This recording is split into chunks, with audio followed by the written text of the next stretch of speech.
What is up, everybody? Welcome back to the Africa is Next podcast. Yeah, they let me introduce this time. Hey. I feel extra special. Yo, I need a haircut, gents. Yeah, Yeah. that's me right there, bro. No, I saw my footage from last week. Legit giving super. I was legit giving super haggard. Yeah. I was like, if Hagrid went African and then also decided to get a bow patch. Yo, yo. You're training Harry. No, not Harry. You're training Mang. What's a South African name with the H? Gents, help me out here. How many I H don't names know. are You there? know, we have nicknames to say like Mahera or Yeah, Yeah, yeah, there we go, Mahera. Except Mahera, Buddha, sure. Chopin. anyway. Umoloi Chopin. Before we get into it, I just wanted to say, yo, there's interesting stuff happening, man. Miss Marvel trailer came out, the new trailer, and it Okay, looks I'm good. a virgin. I have not seen it. So, guys, fill me in. Is it worth watching? I haven't seen it either. So you the lone man here, It's because it's it's it's not bad. I didn't really see that much, but yeah, I was listening to John Campia, and they were saying that it looks better than the first trailer. How do you guys feel about three trailers in one film? Do you feel like it's too much? well, I mean, for me, Isn't you guys know my stance. So Mm. isn't that the norm-ish? It is now, but was it always like that? I no, no, think no. so. Before in 2000s, Or was it one? Dark Knight. I didn't even see a trailer for that. Mm, I I'm just knew trying it to. was Batman, and then you go to the theater. That's what I knew. But they didn't. They never used to do all of these things. Because remember, it's not only three trailers. You also get TV spots. You get Teaser. teasers. You Yeah, get yeah. Oh, okay, yeah. Now then I get. Then I understand. Maybe I'm confused because for me, the all of that was just one meant trailer for me. A TV spot was a trailer. Yeah. yeah. But You like the know, thing is, they also show like new footage, and it's just like, mm, Chief, you guys have already won. You've got yeah. the tickets in the theaters. I don't need more of the movie because now I'm gonna know what's gonna happen, and it's just gonna be like, Yeah.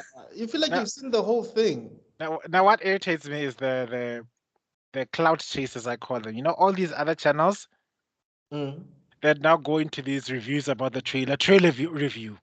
mm, What are the Easter eggs? What could it mean? yeah. Like, look at the way Nick Fury blinks his eye at this moment, at this very second during that trailer.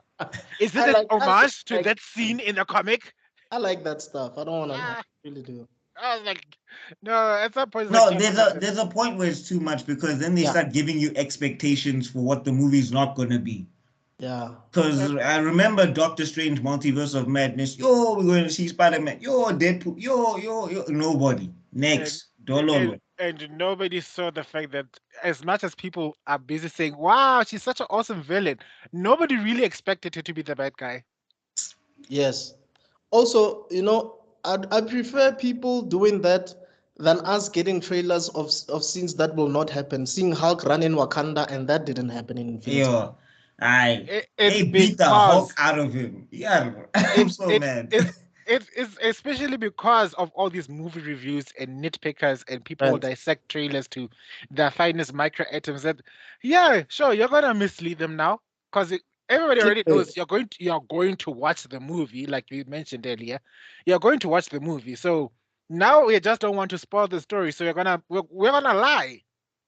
Yeah, but the other thing is everybody figures that out anyway. Like already people were talking about, yo, this scene is fake, this scene is fake. Don't let anybody who can dissect your movie affect your movie. Just release it as is in J. I Yeah, promise you. yeah. The actual amount of people that are going to the theater have not don't care about Mm. True. more emergency spoilers and more Kai Mofatsing. They don't care about those guys. It's That's very fine. true.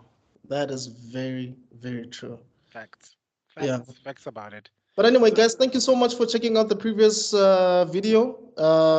If you're new to the channel, don't forget to like and subscribe. Mm. And yeah, man, this is the Africa is Next podcast. It's just basically the three of us. I'm Mr. Extraordin. This is Buck. And that's Debel Lokhala. hi. Two of these guys also have their YouTube channels. I'll leave the description below. So, anyway, yeah, we want to talk about possibly one of the most interesting storylines in shonen, in manga, which is Dragon Ball, and an interesting storyline still, which is the Namek saga. Geez, Guys, oh I my was so God. hyped to talk about this that I started listening to the theme song Resurrection for Day. I started listening to the theme song in the afternoon. That Wait, din, din, din, din, din, din, din. Yeah. I actually wanted. na na Ah. na na I actually na wanted to. na na na. Like, you remember when it started? It used to say, "Stay tuned for Dragon Dragon Ball Ball Z." Z Hey, coming hey, next. I missed that guy. But you know you hate that guy. You hate that guy when it's the end of the episode. You Yeah, hate that guy when it's like, oh, Goku has finally found his match. yeah. What is he gonna do now? Find out. It's like, Right Don't now, say the it. next episode of Don't say Dragon it. Ball Z. And Goku's like, "Hey, this is Goku." Oh Hey, no! On the next episode of Dragon Ball Z, man, things are how getting. dare you? yo, no, and especially when it was a talking episode, whenever they were talking for too long, and then you're just like, yo, and then you get to see one kick. And then You see one kick or one key blast, and then it's like, find out next time. Yeah, yeah. But I guess that's what made us so glued to Dragon Ball Z. You wanted to know what's gonna happen no, next. the genius of Dragon Ball Z was the ability to create suspense Yeah, out of the smallest things. yeah, yeah. Anyway, I so mean, in a universe, we look back and think, oh, guys, they had the Dragon Balls. We could wish them back to life. But at that moment, the urgency and the fear of death was yeah, still yeah, applicable. You yeah, were, when Gohan was flying and he sensed Vegeta, you were scared for Gohan's life. Yeah, yeah. yeah. That's true. Wait, let's jump into it. We jumping ahead. Sure. Okay, yeah. So, at this point, Goku is paralyzed. He cannot do anything. Pancake. Master Roshi and the gang come through. They fetch him, and as they're talking, they realize that okay, Piccolo's dead. If Piccolo's dead, it means Kami is dead. So if Piccolo and Kami are dead, it means they don't have the Dragon Balls anymore to wish their friends back to life. At this point, Tien is dead, Charles Tu is dead, Yamcha is dead, Piccolo is dead. So they're thinking, Krillin miraculously survived. who? He Krillin. know how to stay away. The guy knew how to duck and dive Krillin and dodge. miraculously survived. Yeah, I mean he was there before. He died Yeah. in Dragon Ball. He was like, not again. Yeah. Until I think Akira did that deliberately because most people had already known that Krillin died before. We didn't. We heard that he had died before, but so it's like he spared him, I think. Yeah. And he used his other death at a very crucial point, which we'll get to later on. yeah. So coincidentally, we realized that Mr. Popo was listening all along, and he's like, "Okay, guys, I want to let you guys know something. There's a planet called, I think he's the one that told them about it, right? Yeah. Yeah. It Planet was called him. Namek.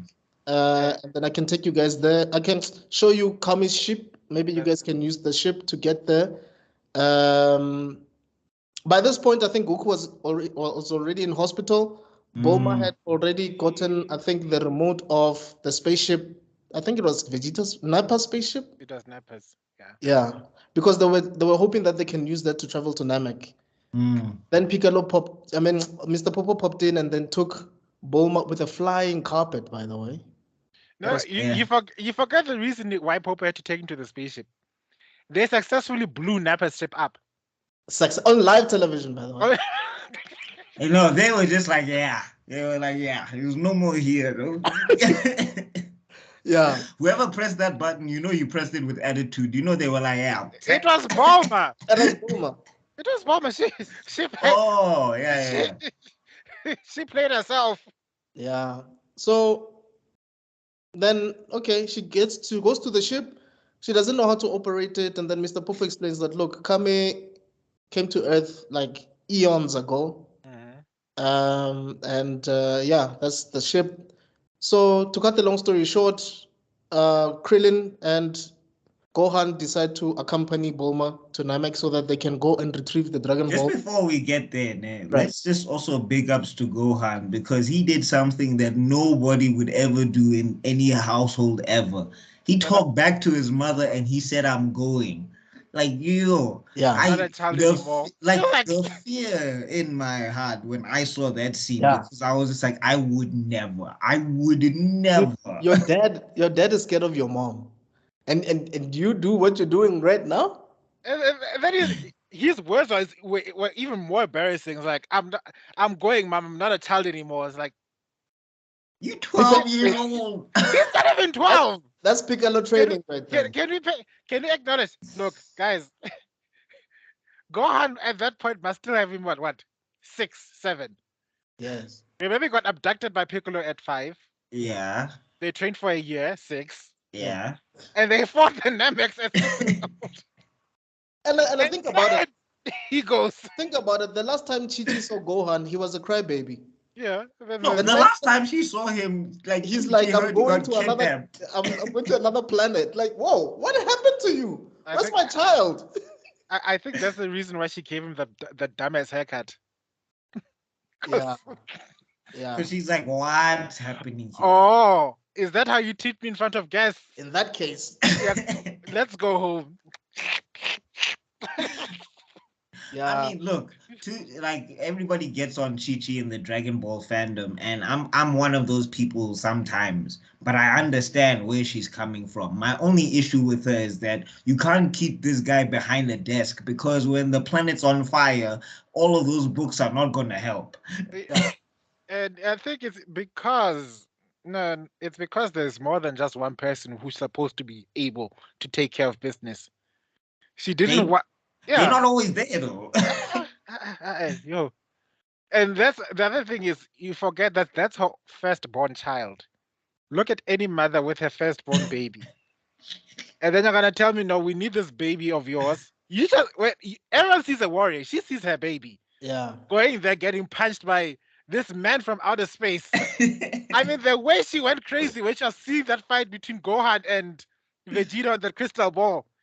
First, she had armed with guns. Then when they realized that those guns are not going to help, then she had to go there and sit and watch her baby almost get killed. And then she had to cheer her baby on. But that was the only option. I think I understand, Chi-Chi. I'm just saying, you can't keep him behind a desk when the planet can be on fire. This is Dragon Ball. Somebody always lands out of the sky every week. I'm going to destroy planet Earth. You need somebody there. That's all I'm saying. I think what you should have learned is that if you can't protect them, then you need to prepare them. And she pressed the protect button too hard and not the prepare button. But I think the other thing that came to mind as we were speaking is Goku's broke and they're living off Ox King's money. Yeah, but I mean, Hold up. Ox King is well, Goku technically is not, because he won the tournament, so they have tournament money. But which finishes in a year. Do you know how much that man eats? Right? Yeah, fair. Sorry? No, I'm saying fair. Yeah, I mean, how long? I mean, for 5 years, you're still using tournament money? Hey, Ox King. Well, I mean, also, Chi-Chi married Goku when she knew he didn't have a job. Like, it's not his fault. She decided. But I think she didn't want her son to be an entitled kid, or who. She didn't want her son to be like Goku, in a sense that he cannot take care of himself. Like once he, I guess. Hold up, wait. Whoa, wait. Goku can take care of himself Financially. There you go. There's the caveat. Yes. Well, I mean, if you want to say financially, bro can live off of the land, no problem. He has been living off the land, no problem. He doesn't need a house. The only reason he's in the house is because of Chi-Chi. Yes, but don't you think that Chi-Chi is thinking, if my son is gonna get married one day, he needs to be able to. But Gohan was feeding himself when he was 2 years old. I don't know. Maybe I'm. I get your argument. I really do get your argument. But my 2 points is that, one, guys, Chi-Chi is rich. Yeah. Ox King wasn't broke at all. I mean, she's like as rich as Bulma or something, or even richer, something like that. They have a whole kingdom. Back in Dragon Ball, the big problem was that Ox King had so much treasure that he had to set an entire mountain on fire to protect it. That's crazy, man. That that man was loaded. I'm not sure if it's as loaded as Bowman and them, but they're an I think entire he is. family. It I probably think he is. is. I think it's just that they're so traditional and so Yeah, because Chichi's a princess. She's private all yeah. that they don't like splurging and stuff. You know what I mean? Mm. They're very traditional. So Exactly. unlike Boma is all about hair and makeup and clothes and fashion and I So mean, she's Bo the Chichi's family is like one of those rich billionaires that you'll never detect because they always try quote unquote live a humble life. But all we yes, all know shame. When push comes to shove, they will splurge, they will show up, yeah, but yeah. then they'll mask it under the mask of humility. But Mm. and you see it here and there. You see a bit of it here and there with how Gohan sort of. I mean, Gohan. You can tell that Gohan has never been in a position where he needs any financial aid. But also, as a What Saiyan, what he what eats financial dinosaurs, so he's never been hungry. I mean, at that point, all you think about is like if you really need gold, they could literally punch a hole in a gold mine and bring it out. Exactly. It's yeah, no. I mean, Them that's why. I mean, look, Goku can die anytime without life cover. I mean, No, it's fine. he doesn't need Holland. no, he doesn't. He doesn't.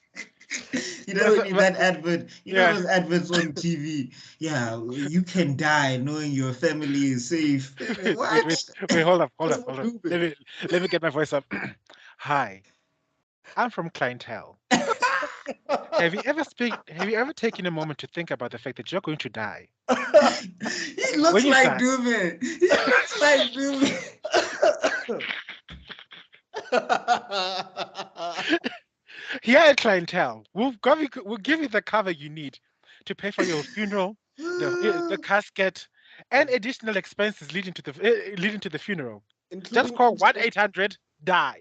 Yeah. including injuries at tournaments. Yeah, I just imagine Tibelo is like the Michael Dubé of Dragon Ball Z. sponsored by He's like at the tournament selling life insurance to the fighters. It's like if you break your neck on this tournament, you must just know your family's covered. have you fought have you literally gotten your ass kicked by by these future champions? Do you think you actually had a chance? For a small fee of 100 zenny a month, you can get cover from being blasted, eaten, Yeah. transformed into candy. That would be an interesting arc, though. You're the guy who to I'm Corin's place and destroys all the sensu beans. no, no, please. That's too much work. All I need to do is get a proposal with Mr. Satan or Hercule. Oh yeah, oh yeah, oh yeah, Then I'm sorted. I'll just tell you, you beat them like this, and yeah, then I'll tell them it falls outside their cover. They need additional funds, yeah, and then we'll split the profits. yeah. Oh man. So, Even worse, after the Boo arc, I'll have even Boo to play along with. You're not stealing. You're just helping them helping them keep them safe. It will make the tournament more fun. Yeah. when you'd even have chocolate cover. Once Boo turns into a chocolate, your family would be. Have you been turned into a Kit Kat? Call 1-800. Just saying over here and over here, and Yes. Kit Kat cover and this. Yo, we need somebody animate that. Yo, where's Mr. One Day Street Carnival, my guy? Come on. Yo, that'd be hilarious. Yo, Yo. imagine clientele live cover at the Dragon Ball Z tournament. Desmond Dube, bro. That would be sick. Yo, oh Desmond, yeah, I got his name wrong. I just Do yeah. you need hospital cover for third-degree burns? Yeah. Yeah. That my brain just it was so funny. I was just laughing for like 5 minutes inside because I was like, I just imagine Desmond Dube and Lillian at the Dragon Ball Z tournament. He's handing out flyers. They're gonna come after us, shame. They're coming after us. You saw what happened last week. Let's behave. What happened last week? Remember with my laptop. Oh yeah. Sorry, man. By the way, yeah. Sorry, we digress. So yeah, Gohan is joining this trio. Well, this duo. He's becoming. He's the trio now. Yes. The third one. Yes. So they go to Namek. Well, off to Namek. I think even that's the title of one of the episodes. Off to Namek. Yeah. They go there, and in the meantime, they start Krillin and Gohan start training because they don't know what they're about to encounter or who might encounter. In the meantime, Vegeta lands into one of Frieza's planets, one of the planets that he owns, gets some medical treatment there. And then he Can we also talk about how humiliating that scene must have been? Hmm? I mean, he lands there. These guys know that it's Vegeta. They even lined up like all Yes. Star Wars style, prepare to salute the Yes. champ. And they just see this man.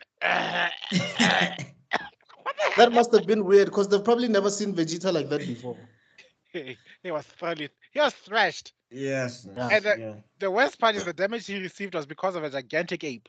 You know he exaggerated the story. You know he was like, there was 5,000 guys. It was one of me. Yeah. No. But also, If I know Vegeta as well as I think I do, he wouldn't tell a soul. he wouldn't say Like he would just say, I was in a battle and I ended up like this. Yeah. So did you win? Go ask the guys I fought. But also, it's amazing how quickly he managed to get to another planet. If it took him a year to get to Earth, from Earth to whichever planet that you went to get medical treatment, it was less than a year, I think, wasn't it? It was less than a month. He put it in hyper gear. I get it. Was it hyperdrive? He was taking his time the first time. You know, he was just on his way destroying planets. He was like, it's gonna be easy. Then he got trapped, and he was like, I was tired. This time I have to kick it up. He can't take my time. Yeah, it must have been hyperdrive. Or maybe they got some upgrades mid-flight. It's like, yeah. But I think Bug is right because, I mean, I remember there was a point where he gave the Z Fighters an hour because they kept talking about Goku coming. He's like, are you guys talking about Kakarot? Okay, let's chill for an hour and see if he comes. If he doesn't come after an hour, and then they let Nappa go destroy stuff. It wasn't an hour. It wasn't an hour. It was 3 hours. Imagine a whole 3 hours. Like, go have fun. Yeah. But don't use up too much of your energy. It's like, why? Well, he is one of us. Yeah. But anyway, I just wanted to add, going back to that Frieza arc. Minus some fillers along the way. Yeah. They eventually get to Namek. And this is one of my favorite scenes in all of Dragon Ball. Bulma's like, okay, before we get out, I just want to make sure that the oxygen levels are fine. We can breathe, everything is fine. There's nothing toxic here. Let's just check. As she's saying all these things, Krillin and Gohan already out of the checking out the area. And what I like about Namek is that it's the inverse of Earth in a sense that the trees are blue and the water's green. That was pretty cool. No, it's a beautiful environment. Like those colors are iconic. Like you put those 3 colors anywhere, like anybody will know what you're talking about. Yeah. I think people don't understand how iconic Dragon Ball Z is. Like it was so iconic it bled into other cartoons. But anyway, that's another discussion for another day. That's true. So anyway, Frieza, I think I'm jumping the gun. Vegeta gets healed, kills those people that healed him for no reason. He was upset. No. He didn't kill those. At that planet, he didn't kill those people that healed him. Because that mad scientist then told him, hey, guy, Frieza knows your plan. Yeah. Things are going to be like that, blah, blah, blah. It's like, oh, shit, I need to run. So he flies off, and that's where he meets, I think his name is Kui or something. Kui, yeah. Oh, the big-headed purple guy. Yeah, so that's why they were busy teasing each other. And that's how he found out that Frieza knows about the Dragon Balls, and he's already in Namek. And then then Vegeta took off from that planet. Yes. Kui followed him. Right. So now Frieza basically wants to do what Vegeta wanted to do, which is to gain immortality. Exactly. Yeah, no, Frieza's such a biter. It's not even his plan. It was like, I'm gonna. I think he's But- bored. I think but- he's bored because so many people are already destroying planets on his behalf. What you're an intergalactic. But can you also admire the introduction of Frieza as a villain? So it's one of those that opening scene where you see these powerful warriors and then Yeah. you just see this man floating this small thing Yeah. on a big ass throne. And let's be And- honest, we were not sure if it was male or female. We had no idea. And We still don't know. Like Zabon as well. Like when we saw Zabon, I was like, is that a woman? Dodoria. No. Dodoria, I'm pretty No, sure, Dodoria was 100%. clear. Yeah. Dodoria was yeah. pink with big ass black lips that had lipstick on it. I'm sorry, I was confused. I was like, Yeah. That- No, I that don't. one is a As bush soon as lad. no, as soon as you heard him talk, I was like, this guy, he drinks 6 packs, he drinks Black Label, Yeah. he smokes on Fridays. Give me Jita mo. I think at the maybe time because they were introduced, they already had at least 2 Dragon Balls already, right? Yeah. No. Because I not remember true. Zabon was holding like 2, I think. they had 4. They had 4. Oh, yeah. They had 4. Well, I think I remember these things too much. I should just chill sometimes. No. Well, it's good because you remember better than we do, I guess, which is Yeah, good. That was so amazing because you can see how competent these guys are. They didn't need a Dragon Raider. Those sculptors were so, I guess, used. The scouters were tuned to the villages, and the Namekians unknowingly had 7 villages around each Dragon Ball. So Which ASAP for the Namekians. Just imagine I- aliens fall out so- of the sky. so all they did was just check. Okay, we've got a village there. Right. Oh, there were 6 villages. The 7th was in. Guru's house. Yeah. So all they were just doing was just bouncing from village to village. But can we talk about how? Okay, I'm still gonna give my opinion. Piccolo carried the story forward for me, in my perspective, in the Saiyan saga. In the Namek saga, it's Vegeta, because his idea leads to people invading Namek. Yes. So the entire time the Namekians had peace, and then Vegeta's idea lends people to Namek, and it's because of him and Nappa killing the Z fighters now that the Earthlings also had to go to Namek. That's amazing. Now, I'm gonna say this, and I don't know if people are gonna consider this controversial or not. I don't care anyway. In terms of story writing, the Namek arc, the Frieza arc, is the best one by far. I agree. It's the only one that was plot centric. I agree. Because I remember I read an Things article happened ago. that resulted to something else happening. Yeah. That resulted in something else happening. I can see that. I'm a Cell Saga guy, so anyway. Well, no. I'm also a Cell. I love Cell. Cell's my favorite villain. It's my favorite arc. It's by far my favorite arc. But when it comes to a plot, Yeah. Okay, I can see what you're saying. yeah, I can when it see comes what to you're the writing, you can see that Toriyama ascended at that moment. That was his At that time, magnum he I think he focused more on the writing at Yeah. that time. Because Before he it was a started whole- forgetting stuff. it was a whole cat and mouse game, man. Who's gonna get the Dragon Balls? Vegeta strategy, how he's smarter than Frieza, even though Frieza's stronger than him. How Vegeta was slowly killing his henchmen bit by bit, so that they don't get on his way, and then he can quickly sneak in and steal Frieza's Dragon Balls. Yo, it was a whole thing. And it's also how it adds up. Like we have, what's it called that thing? How when he sees his henchmen and up to the job, he calls the Ginyu Force. Yes. The most dancingest. I was like, just imagine somebody strikes a pose before they kill you. Yo, I'd feel so embarrassed. You can correct me if I'm wrong, but I honestly think, and I could be so wrong on this, but the more we talk about it, the more I realize that I could be right.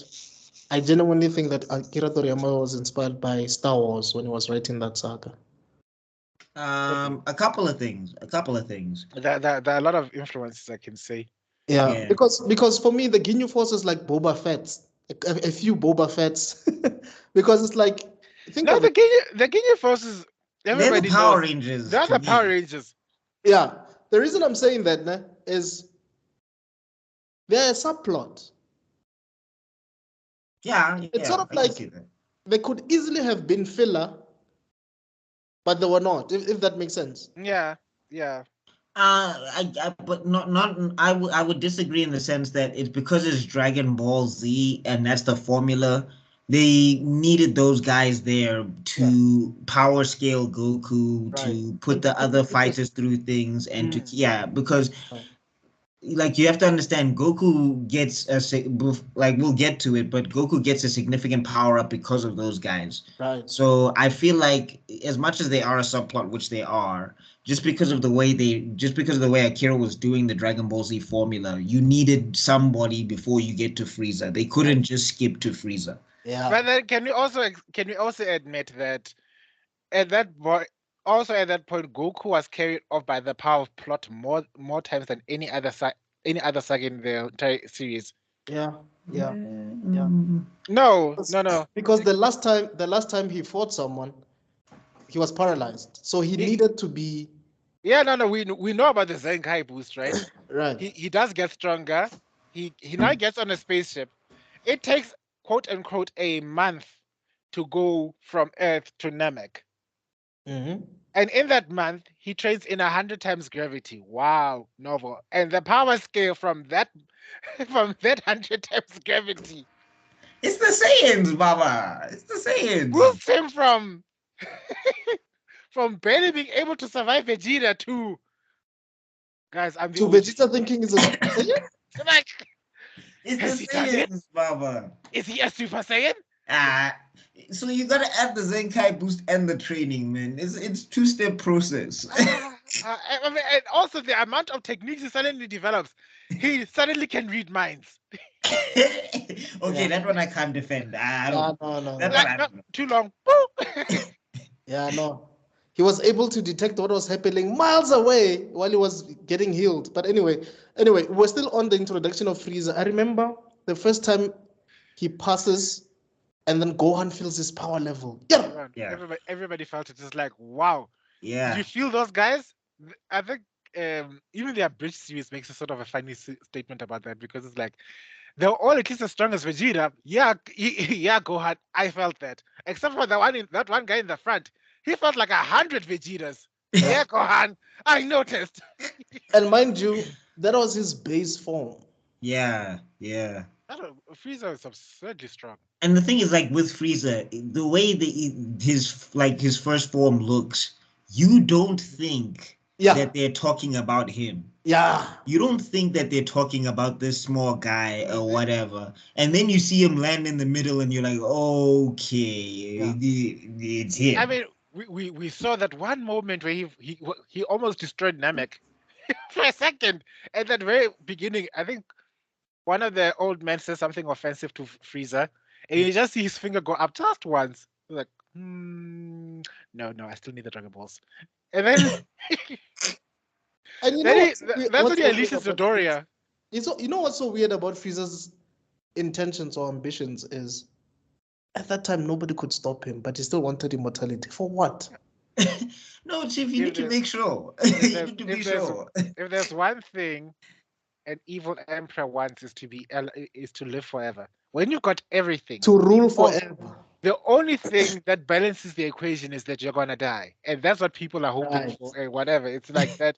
No matter how powerful you become, how much of an evil overruling emperor, no matter how many of a great leader you are or a dictator or whatever, once you have that absolute power, the people need to only survive for the time that you're still alive. You know, I feel like him and Jabba would have been Jabba the Hutt would have been best friends. Nah, he would have killed Jabba. He would have destroyed Jabba. Jabba would have said one thing. No, because Frieza respects strength and usefulness. Jabba doesn't have either. No, not in terms of being useful or strong. I just mean in terms of, I guess, power, being power hungry and You know, having I see what you're henchmen. saying, but Yeah, he'd hear Jabba speak one time and he'd blow him up. The one person that Frieza would have had a wonderful time with would have been Vader. No? not Vader, Palpatine. Oh yeah, Oh yeah. yeah. Oh no, no. Oh yeah, no. In They'd that be case, they'd be yeah, here. no, That'll be. I mean, both are racist. yeah. Is Palpatine racist? Eh, His empire was all about human superiority. Have you seen which alien is serving on the Star Destroyer or on the Death Star? Do you see any aliens? Fair enough. Fair enough. Yeah, I mean, we don't know how the clones look like without their suits. And as soon as we found out one was black, they all tried to kill him. So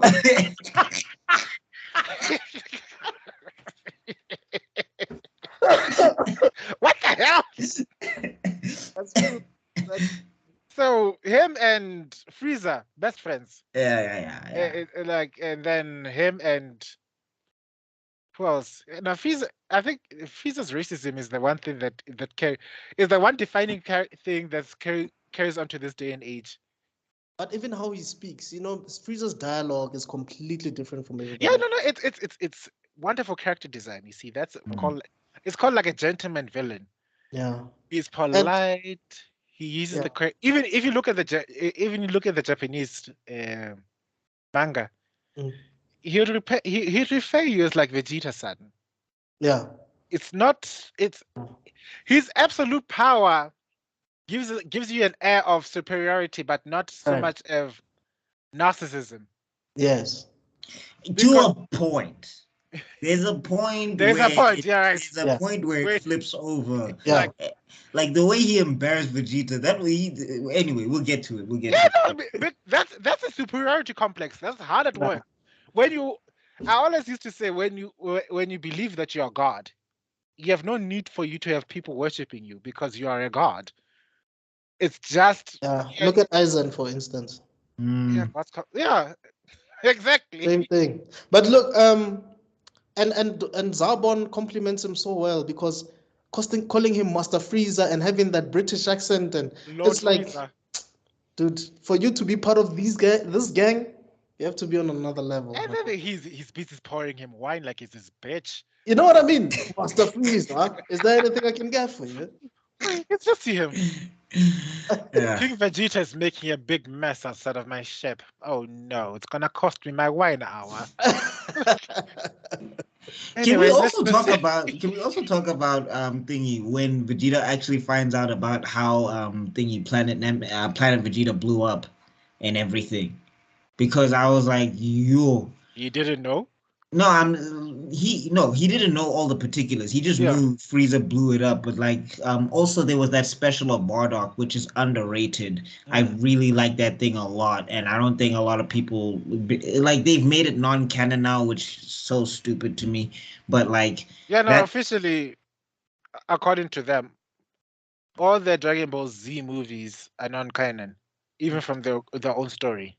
But that one was perfect. Which is dumb because you do see Bardock incinerating when he's having a flashback. Yeah, and the first time Frieza sees Goku, is like, oh, aren't you the son? You're the offspring of. Yeah, he sees Bardock in him. It's like, oh, Yeah. Like, but can we be honest, guys? Bardock is Jor-El. No, he is not. Not from that particular thing. If you see that particular thing, he's Jor-El if Jor-El was a monster.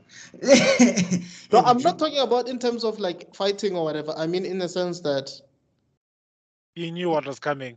He knew what was coming, saved his son from destruction. No, he didn't save his son. Originally, what happened is that Goku was sent to Earth to conquer it. That's all it was about. Oh, yes. Like, the reason, like, one of the things that I hate about Dragon Ball Super and just going forward is that the mischaracterization of the Saiyans, it ruins everything. Yeah, because they were bloodthirsty warriors. That's what the culture was. Like, the fact that Goku is how he is, other Saiyans couldn't comprehend that he was just a guy. Like, you're a caring father. Yeah, The hell? like you haven't blown up the planet, you haven't subjugated anybody, That's you why haven't. Reddit was so confused. Like, Yeah, dude, like, what the hell? Yeah, Vegeta. The first time he met Goku, he was like, "What's Alangmo? Yeah, What's going on here?" you you're know, so anti-Saiyan, bro. Like, Yeah, that's why it's like you don't even have a tail, do you? yeah. So like with Bardock, it was such a brilliant story because he was despicable, but they still made you feel sorry for him. right. Like no one was I listening to mean, him, but like this guy was murdering. Like when they eh, open the movie, he's like chilling in a pit of corpses, and you're just like, and his whole sash and everything like that. I like that movie a lot. they wiped out the planet, and they were sitting there after they killed everyone. Then there was the last person who was alive from the planet who gave Bardock the ability to see the future. Mm. That movie was so Only good. then. That movie was so good that it actually influenced Akira to actually, because at that time, Goku and Frieza had not yet met in the manga. So when he saw that, he was like, "Oh, flip! I'm gonna include this guy in the manga type Mm. thing." So that's awesome. That's And really that's also another retcon because it's Bardock's whole movie is a retcon. Because if you remember, Vegeta called yeah, the Bardock a scientist. scientist. Yeah, He was an average fighter, but a brilliant scientist who I remember created this that. technique. Yeah. Well, I mean, he can be both, and every Saiyan fights, every Saiyan Hence, for fights. me, I was like, "There's a bit of Jirel here." Like it felt like that, Yeah. for me, because I was like, but yeah, yeah. But Jor-El was nice. Bardock was not. Yeah, you can see Zack Snyder was trying really hard to make Jor-El cool. I mean, using Russell Crowe. No, having him throw So, elbows and knees and it's just like, my guy, stop it. He's a scientist. I commit the world's first abortion in Krypton. No, Yes. first birth, my guy. No. That was and I'm not talking about the birth. He went there and stole the register's codex. So everybody was going to be born. He decided, no, yoink. So that's like mass planet-wide abortion. All right, yeah, yeah. Yeah, and That's he pro-choice. looked really good though. Eh? You can tell he trained just for that small scene. Nje. The guy was ripped. No, I mean he's also there flexing the muscles, telling yeah, Kal-El, Kal-El, you must protect them on the planet. You know? You Oh remember? God. You guys remember that picture of J.K. Simmons training as Jim Gordon? Yo, Like that's one guy. I feel sorry showing for for him. like 5 minutes. Mhm. Dude, you Wait, trained just to wear a trench coat and was dog. muscles. No, he turned on the bat signal. That thing is heavy. Yes. Yes. Anyway, I don't know where we were. We were at the point where we got introduced to Freezer, Right, his henchman, and we are talking about those Zabot, idiots, Dodoria. the Ginyu Force. Oh Uh, yeah. Let's talk about the Ginyu Force for a bit. yeah. Oh, Talk, The posing and like have you ever played those video games? I know. What's this? What is the posing again? There was. I'm Goldo. I'm Goldo. I'm Goldo. who am I? I don't know who this is. Is it Raccoon? No, yeah, I think that's Raccoon, and Oh, then this I And is then think this is better. yeah, Right? and then Jace. Jason nobody can do Captain Ginyu. Ginyu No, because nobody hey can. Ginyu you gotta be down here somewhere. And then I think Golda was like this, right? Yeah. And then Jace was like this as well. Yeah, and Yeah. then So Butcher somewhere here. The goofiest team ever, but don't fight those guys. there No, was that's the thing. Like they're so goofy, but they'll embarrass you. Like Yeah. like when we saw, like Vegeta's like the baddest of the bad. You know him and to be this big man, and then when he fights Raccoon just embarrasses him because he's no, posing, but he's mama tearing the hell out of Vegeta. It's like yo, Raccoon was definitely the napper of that team. Eh?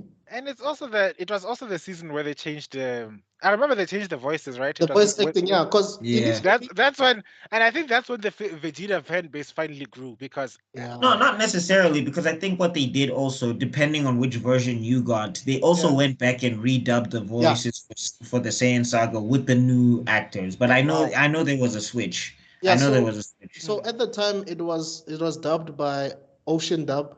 Mm-hmm. Then Funimation took over from that.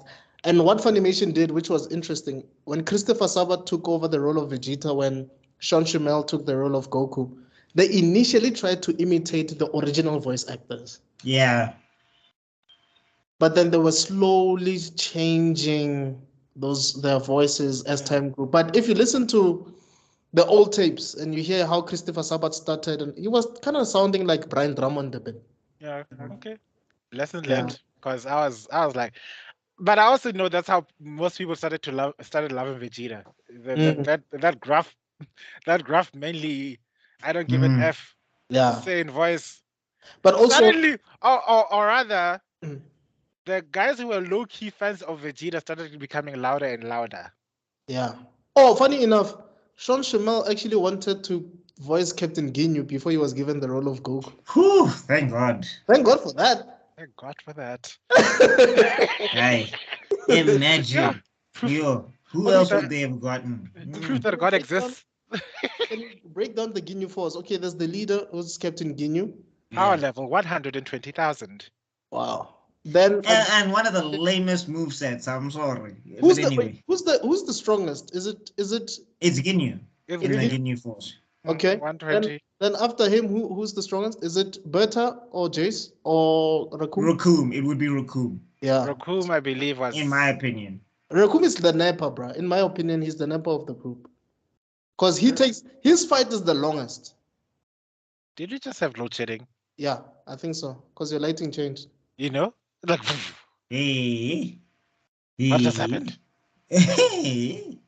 Escom says it's over 9,000. You know? Your internet is still fine though, right? No, everything is fine. Okay.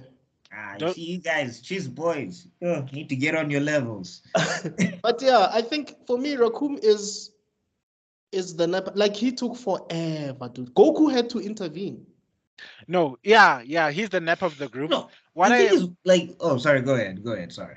What I appreciate about the Raccoon, one of my favorite fights of the whole arc is Raccoon versus Vegeta. No, it was a good fight. The combat pacing, that's the first time, and I know people will like argue against this, but still true. That is the first time we get to see the final Flash. Look at what he does, look at his actions, and then tell me if that's not the final Flash. He was practicing. Golda is the weakest because Krillin and Gohan couldn't stop that whole time thing, but then Vegeta just killed him quickly. He would have died anyway. If he didn't catch them, Gohan and Krillin would have sorted him out. Even Krillin said it when he looked at Gold. It's like, what is Gold yelling at Vegeta for? Vegeta could kill him with both arms tied behind his back. Yeah. He was by far the weakest. His time stop ability was the only thing that let him into the group. Yeah. And they didn't even respect him then. Nobody respected Guldo in that group. He died and they were like Ginyu. I think Ginyu. You know that thing where your leader brings someone to the group that you don't think is on your level, but you respect the leader so much that you can't really do anything about it. then when he dies, it's like, oh, okay. Okay. It's like, Essa, we need another member for the Ginyu Force. But also at the time, if you remember, Ginyu was not there. Ginyu was still taking Frieza's orders and stuff like that. Like, everybody was there apart from him. So I guess you could say at the time, who was in charge? I don't know. There is no second, technically. No, there's no second in command. I think everybody just does whatever they want until Ginyu gets because they'd given them their orders. At that point, they had all 7 Dragon Balls. Right.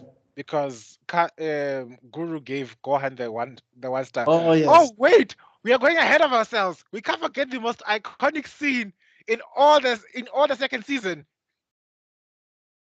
Apart from the transformation. Krillin and Gohan? No. When Vegeta finds out that Gohan stole his Dragon Ball. Now, I thought you were going to talk about before that when Vegeta's talking to Gohan and he's like, Gohan, we're the last of our kinds. Yes. We need to look out for each other. Boom. Psych! I'm like, hey, they were abusing this 5-year-old child. But Gohan played him. And then when he puts 2 and 2 together, That rage. I was like, What happened again? Oh no, Gohan tricks Vegeta, ne? Because he tricks him into thinking he doesn't have a Dragon Ball. Right. So Vegeta then gives him that whole speech where he knees him and all of that stuff. Gohan plays it off. I mean, it's painful, but Gohan plays it off and runs away with the Dragon Ball. Then Vegeta says, "Wait a minute." He had, and then after that, you just see like him screaming. His eyes. Yeah. those bloodshot eyes. Like, if he could have gone Super Saiyan, if he was gonna go Super Saiyan, that would have been the time. I remember the first time I saw it, I was at the bus stop going home. So remember, because sometimes when you go home late, you end up watching this thing at the TV stores. Yeah. All the TV stores started playing Dragon Ball Z. So we're watching this, and this child is watching it with his mom. And then when Vegeta's rage stepped, I just had this child, Mama, what's Hosa?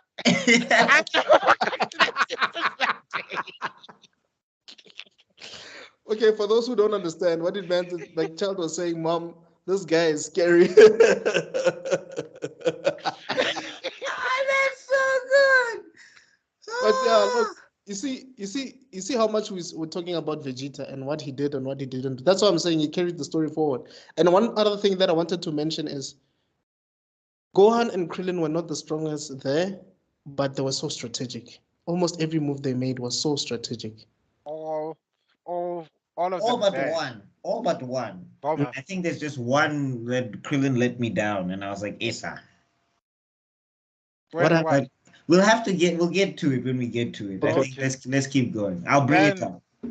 So they decide to work together.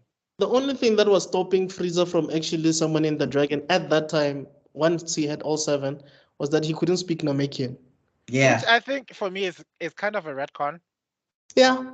No, it's not. No. Because remember, this is Namekian Dragon Balls. So what they established is that it only like the Earth Dragon Balls respond to Earth languages. Right. The Namekian Dragon Balls respond to the Namekian language. Even yeah. English and understand English, he still needed to his orders. So okay, the wish still had to be spoken in Namekian, I think. Yes.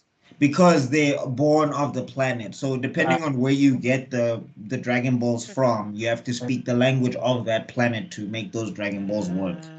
Also, I think we get introduced to a character which I believe has inspired all other healing characters in any other manga after. Dende's I'm not so sure about that. But Dende's ability to heal, for me, is why we have Orihime, is why we have who's that girl in Naruto? The Hokage in Naruto. Tsunade. You know why I'm saying that? It's a similar posture, yeah. I think anime before didn't really have people that had healing abilities like that. But once Dende was introduced, I just feel like you needed a healing person in a team. I mean, think about it. Which other shonen property had that before Dragon Ball that you can think of? Wait, what year was Yu Yu Hakusho? Yu Yu Hakusho, I think, was in the 90s. Dragon Ball at that time was in the 80s. Maybe. I could be wrong. I mean, you guys in the comments we could start corrected. Yeah, you can correct me if I'm wrong in the comments, but I think I can already feel in my someone spirit, is mad somewhere. Someone is typing. Let me do my Jedi pose. I sense the force. Someone is going to be correcting us on this matter very soon. Please, by all means, correct us. But I personally think that's what happened because remember, Oda, Kubo, Kishimoto were all inspired by Dragon Ball Z. In fact. Yeah. So wait, wasn't there a healer in Saint Seiya? Saint Seiya, they had a healing ability, I think, okay, from what I remember. But I only watched some of that because I was trying to watch that animation and it doesn't look terrible, but like they repeat stuff too many times. I was like, I've seen this attack already. Can I see something else? New. Pegasus Meteor Punch! Every 5 minutes. Pegasus Meteor Punch! Channel your Cosmo! I liked it as a kid. I loved it as a kid because it played on SABC One. I remember that, but like I tried to rewatch it and I was like, yo, these guys repeat animation way too many times. Like Dragon Ball Z, the reason it was nice is because it was kinetic. So even if they were repeating, you didn't notice. But every time Mega Media Punch is like, okay, I've seen this thing I don't know how many times. Unless you're me, who used to after. I think I did explain this before that I recorded the heck out of this thing, right? Out of Out of Dragon Ball Z. Oh. Yeah, you did. Yeah, I've got VHS tapes like crazy. So what I did was, in my obsession, I would literally slow the thing down and play this thing frame by frame to see each combat. I get you. And it was amazing, right? I mean, guys, the opening song alone, the Rock the Dragon song, obviously they took clips from the movies, like Tree of Might and... Yeah. And that other one where he gets... it does Tree of Might. And the Namekian, the Namekian he was fighting. Lord Slug. I think they took some stuff from Slug. Yes, especially when he was fighting those two, the green guy and when he was that wasn't Lord Slug, it was Garlic Jr. Oh yes. I was looking for that name. It was Garlic Jr., Tree of Might, and there was another one. Garlic Jr. is where he was fighting all those guys at the same time. With a stick. Yeah, it was so cool, man. That powerful. I haven't seen it since. Yeah, it was basically from those two movies actually, because when Goku was busy backflipping from that ice, it was from Tree of Might. You know, one of my favorite parts in that. Okay, there's a lot of parts that I like. Obviously, when Tien is doing because when it starts, the first person you see is Tien doing the. Solar flare. The most useful move in Dragon Ball Z that nobody used. Yeah. For me, the part where Goku is running and then as he turns, it's like there's a small beam that he does, just a small, like an instantaneous one. I think it's Tree of Might, and then he runs back to the. Oh yeah. That was so cool, man. That opening, and then Gohan does the front flip into the Masenko. Dude. Oh God, I used to look forward to those parts. I always felt like we're gonna see this, but I didn't know that was the movie. I always felt like, yo, I'm waiting for the time Goku's gonna be fighting these guys at the same time. We never got that. And I think the other thing that we also see from the I'm gonna call it the Frieza Saga because that's what I remember as. Is that we are noticing a slow move away from the obsession from developing new techniques into developing more power. Yes. Yeah. I mean, I would even say we did that in the Saiyan Saga, honestly, because Goku didn't whip out anything new. He was just using what was most effective. Yeah. Well, yeah, Ken was learned. It was learned at that point. So yeah. But you're right. I like your comment because I remember, even though we'll get there, I remember when we started realizing that there's no way in hell Goku's gonna win, and Tiena's like, "Relax, guys. Goku still has the Kaioken." It was idiot. It wasn't Tien. It was Tien. It was Yamcha. No, it was Tien. Trust me. Tien made that comment, and Master King Ka was like, "Dude, you idiot! This guy has been using the whole time." It was the moment every single kid in the world was like, "Oh no! Oh no!"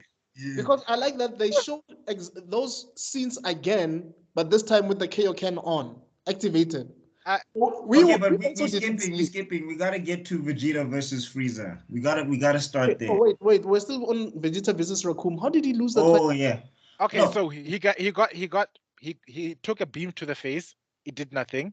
Then Raccoon counterattacks, and I want like that. I thought the beatdown he got from Zarbon was bad.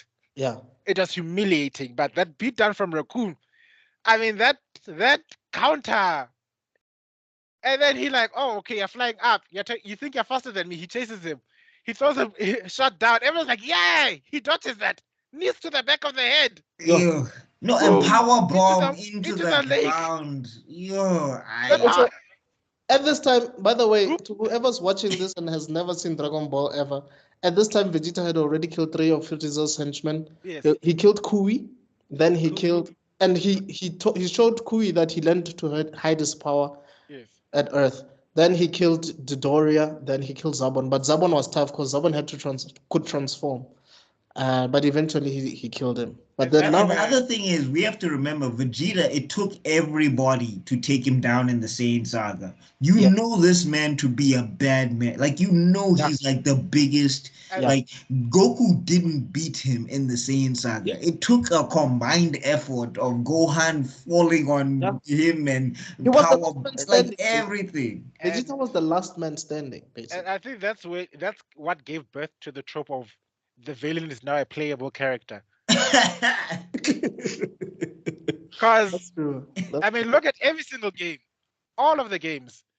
And also, I've Once noticed Shao that- Kahn becomes a playable character, he is so useless. Yeah. I'm talking to you, MK11 fans.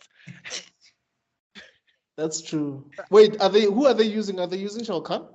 Yeah, Yeah, in he's MK11, back. He's back. he's a playable character. Ah, And it's like using Shantu as a character, or Rugal in King of Fighters. His moveset is giving Zimbabwe. I won't lie. I'm so sorry. So slow. So you can punish him at every single moment. No, nobody uses Shao Kahn. Okay, then once again, I can sense somebody's gonna be commenting. Yeah. Right now, underestimate the power of- someone is saying finish him. Yeah, you can finish me. It's fine. Try it. You know. Anyway, then we have after that beatdown, and Vegeta was pulled up like a literal vegetable. Yeah. It takes a beat, blasts him in the face, still does nothing. The other two guys decide to intervene. No, I think you know what was also more disrespectful, that Yeah. Raccoon was like tattered and naked, and his ass was showing and everything, and he's posing with it, and he's still beating you up. It's like, my guy, He's toying with you. At least knuckle up a little bit. What's this? Like, already you defeating me, now you're posing like you're on a runway. My guy. He was having fun. Jesse, Jace, and I mean, sorry, Bata, Jace, and Ginyu haven't even touched anybody at this at point. that point. Yeah. And then enter Krillin, who made the guy who shut this guy's mouth. And the only thing he does after that is take a kick to the face, and he is out. Not,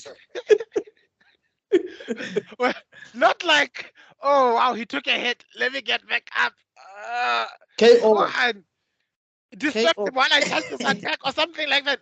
Out. And I told you, after Raditz landed, they beat the plot armor out of Krillin. Nothing helped him after that. After that, it's Toriyama's been like- L City. Toriyama's He's like, better than Yamcha because at least he still tries. But Yeah. Toriyama's And then- like, I'm not gonna kill you, But but I'm gonna gonna make you- sure that you get a beating of a lifetime. No, I'm not gonna kill you, but I'm damn sure I'm gonna make you wish I killed you. yeah. Like after that beatdown, I'm so sorry. They're like it was that, and then Gohan lasted the longest, Yeah. but it didn't feel like a fight. It felt like Torture. Goku was playing with his prey. Yeah. That was the first Popovich had- Del moment. Eh? We had this beautiful speech from Gohan. I am the son of Son Goku. I am the student of Piccolo. You, and then he's like this romantic. You can see tears in his eyes. He's like, yeah. Gwah! You know, if Hollywood was smart, they should have used some of the WWE actors to play the Ginyu Force. I see John Cena playing that part, bro. Raccoon. Raccoon. Yeah, and it was based off a wrestler. I can agree. Raccoon. Raccoon.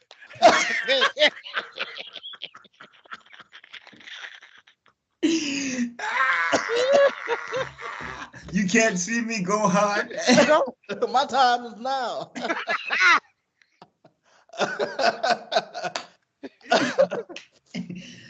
No, but shout out to my boy Gohan. He's still my favorite character of Dragon Ball Z. But that was the most stressed. That was the most stressed 7-year-old in all of fiction.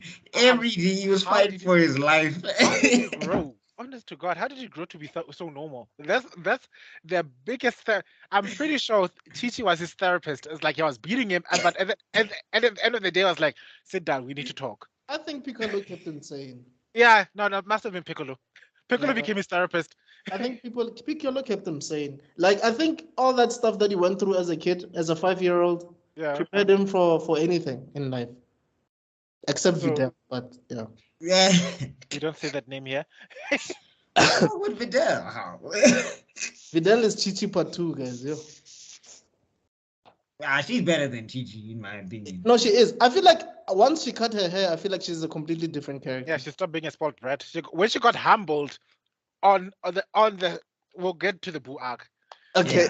Well, we'll get to the Boo arc, but she became a decent person when she got humbled properly on the ring. And instantly fell in love with Gohan. But anyway.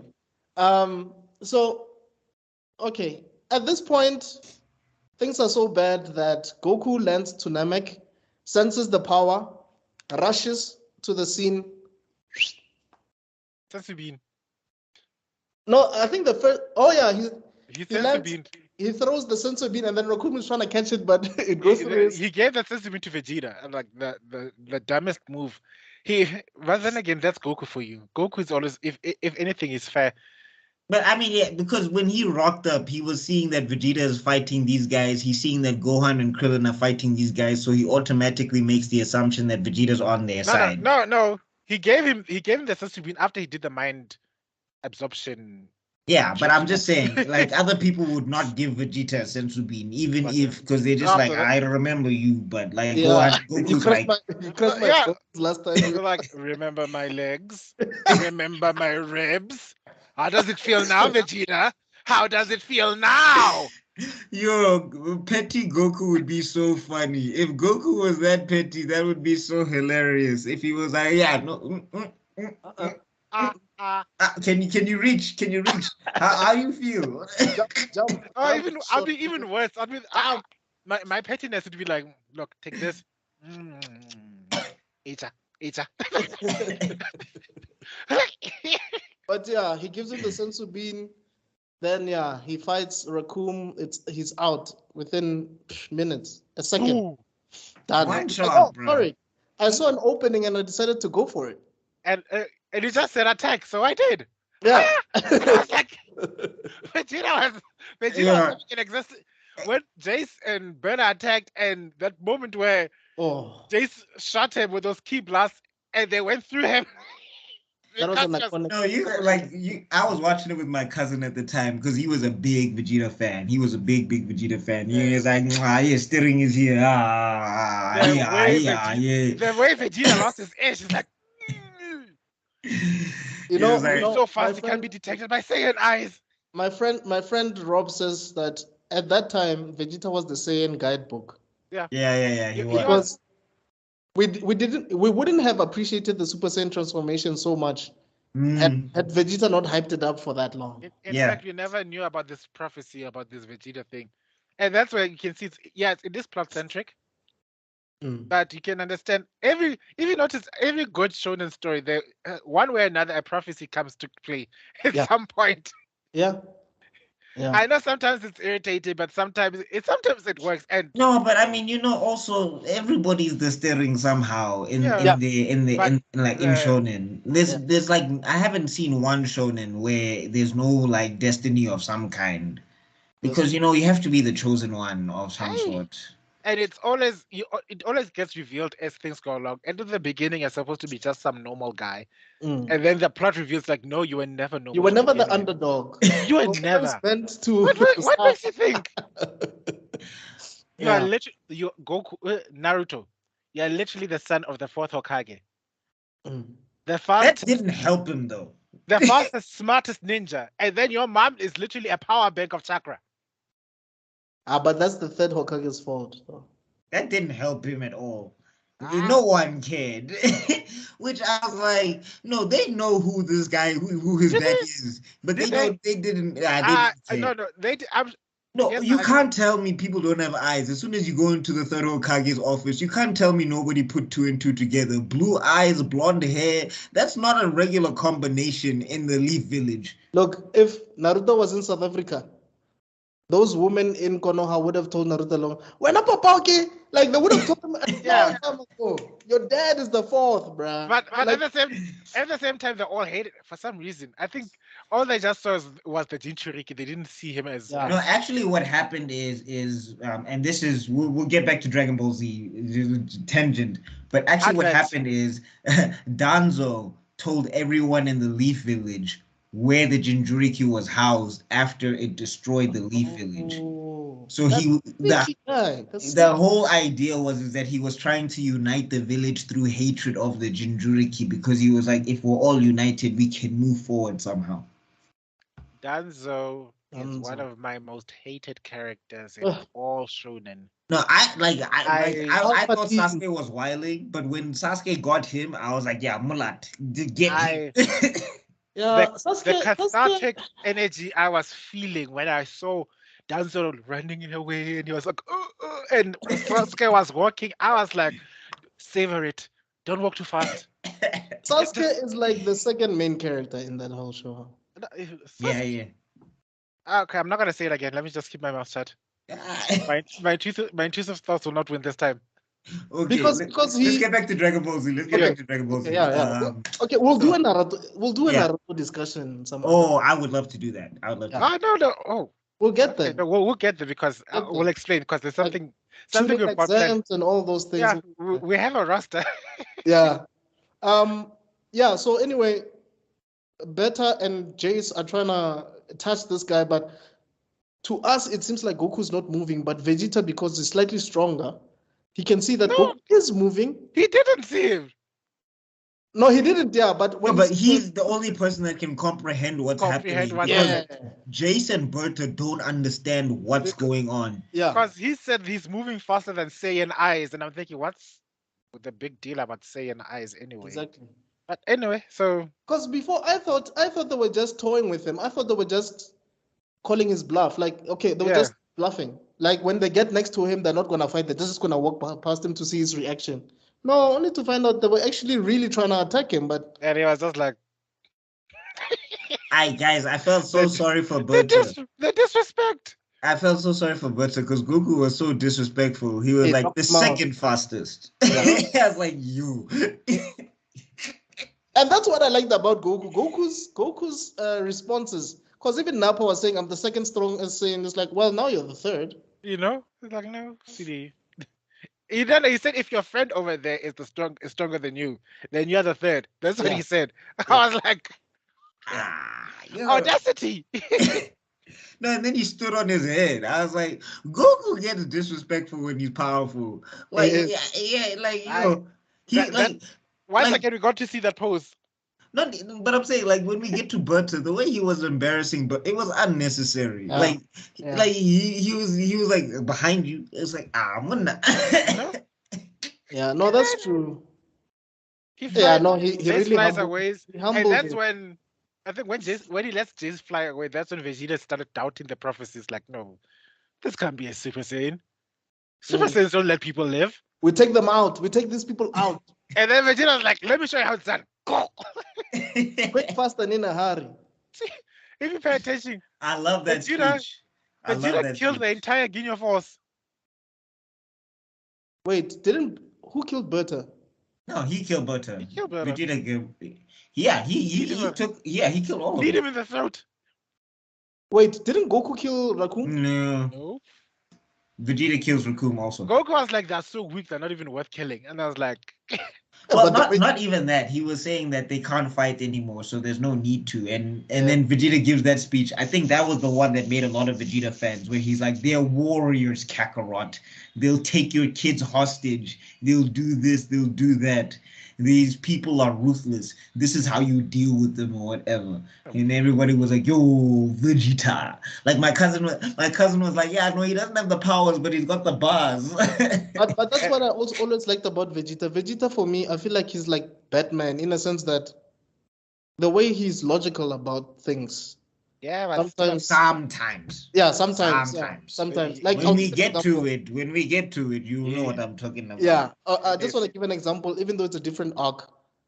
After they killed Kid Buu, Vegeta still wanted to kill Majin Buu. It's like, dude, this guy one day can just let's finish him off now, because the day he decides to destroy the planet again was screwed. Goku's like, let him go. You know what I mean, Vegeta.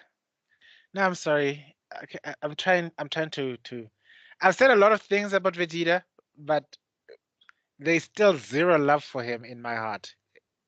Everyone knows love that. Vegeta. He's I feel like for me, the reason I'm saying is like Batman is like, as you get older, you understand some of the things that he said or how he was thinking.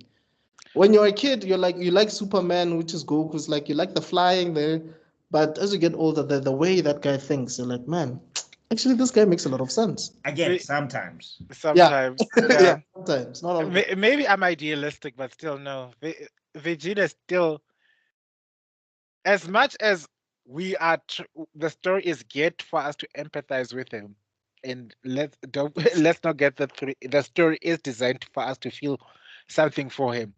We still see somebody who doesn't.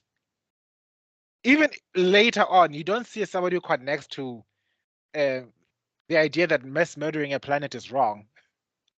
No, I mean he gets it eventually, because in the Buu saga, it's his idea to use the spirit bomb, because he's like, if we don't stop Kid Buu here, he's going to destroy the planet. And yes, and he was also the one that said that, Kakarot, why didn't you grab your children? Yeah. Why did you grab Hercule and Dende? And so also, he gets it eventually. Also, he destroyed. He killed himself trying to save the planet. Mm-hmm. You know. Come on, Develo, you can't tell me Anyway. that. Come on, dog. Not even an ounce of. Okay, fair enough. Okay, let's get to the Buu saga later. We'll get to the Buu saga later. So we'll get to the Buu saga, but let me get to the thing. Yes, Vegeta at that point, to me at that point, he's still a bitch. Okay, a crafty bitch. We'll discuss it in the Buu saga. A crafty bitch, but he's still a bitch. I mean, let's continue. There's Captain Ginyu, there's Jace. Right. He's going to fight against Goku and Vegeta. They're like, Vegeta's like, I'm right by your side, Goku, Kakarot. And then like 2 seconds later, like, peace. I laughed. I couldn't believe it. I laughed. Ooh, I was like, yo, Ajits. Yeah. You know, you mentioned something about plot armor earlier on.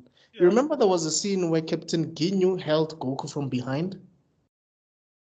And Goku could not do anything. You know that move when someone is holding, like they hold like this? Oh, it's the one where Reddit couldn't do anything because Goku hit him with it. But full Goku was holding him like this, right? Yeah. No, but like Ginyu was holding him like this. Goku was also holding him like this. Holding who? Ginyu? No, Reddit's. Oh. And the thing is, you were just like, we just saw Reddit speed blitz these guys, hoy them around. Why is he defeated by the full Nelson? And waiting for this. Defeated him via WWE moves. That's a WWE hold. But also, at that moment, you know what I'm saying is plot armor. Ginyu let him go. Like, that was the one moment to kill this guy. No. Why did Ginyu let him go? I can't remember. Because I think he realized how powerful, because I think he sensed his power and then he realized, I think the Sculptor, I don't remember. Oh, no. This is why you let him go, because Ginyu wanted his body. Like, you have to remember, Ginyu's got that body swapping technique. So the minute he saw, because he was talking about 120,000, and then Goku hit. And then Goku hit Kaioken, and then it was, what was the number? I developed maybe 180,000. Oh my God, I'm your encyclopedia. Nice one. I was ailing encyclopedia. Nice one. When the power scaling mattered, Skywalker, we'll get to the Cell Saga and then it won't matter anymore. You won't have to remember. Technically, I still remember the power levels, even if they say it's like I remember. I had that magazine. Oh, That's pretty cool. But that's anyway, pretty cool. at this point, Jace feels useless in my opinion. Jace was always useless. No, he was big time. Yeah. He was Jace and Golden, at least at the time stop. Jace was just like the have you ever seen in a house with like these huge dogs and then there's the Chihuahua? Yeah. For me, that was Jace. Yeah. No, you got to give him a little bit more credit than that. He was more useful than Goldo. But like, yeah, no, when Vegeta takes him out, that was very satisfying for me. Yeah, one of the best moments in my opinion. Like that's the other thing. When Vegeta's winning, when he's flexing, he's one of the best characters in Shonen. Whenever Vegeta's flexing, you're like, but when the tables turn. I mean, remember the whole mess started when Ginyu took Goku's body, and it was a lesson on working on Goku's ultimate weakness, is that he is very compassionate. He loves the fight. He doesn't love to destroy. Right.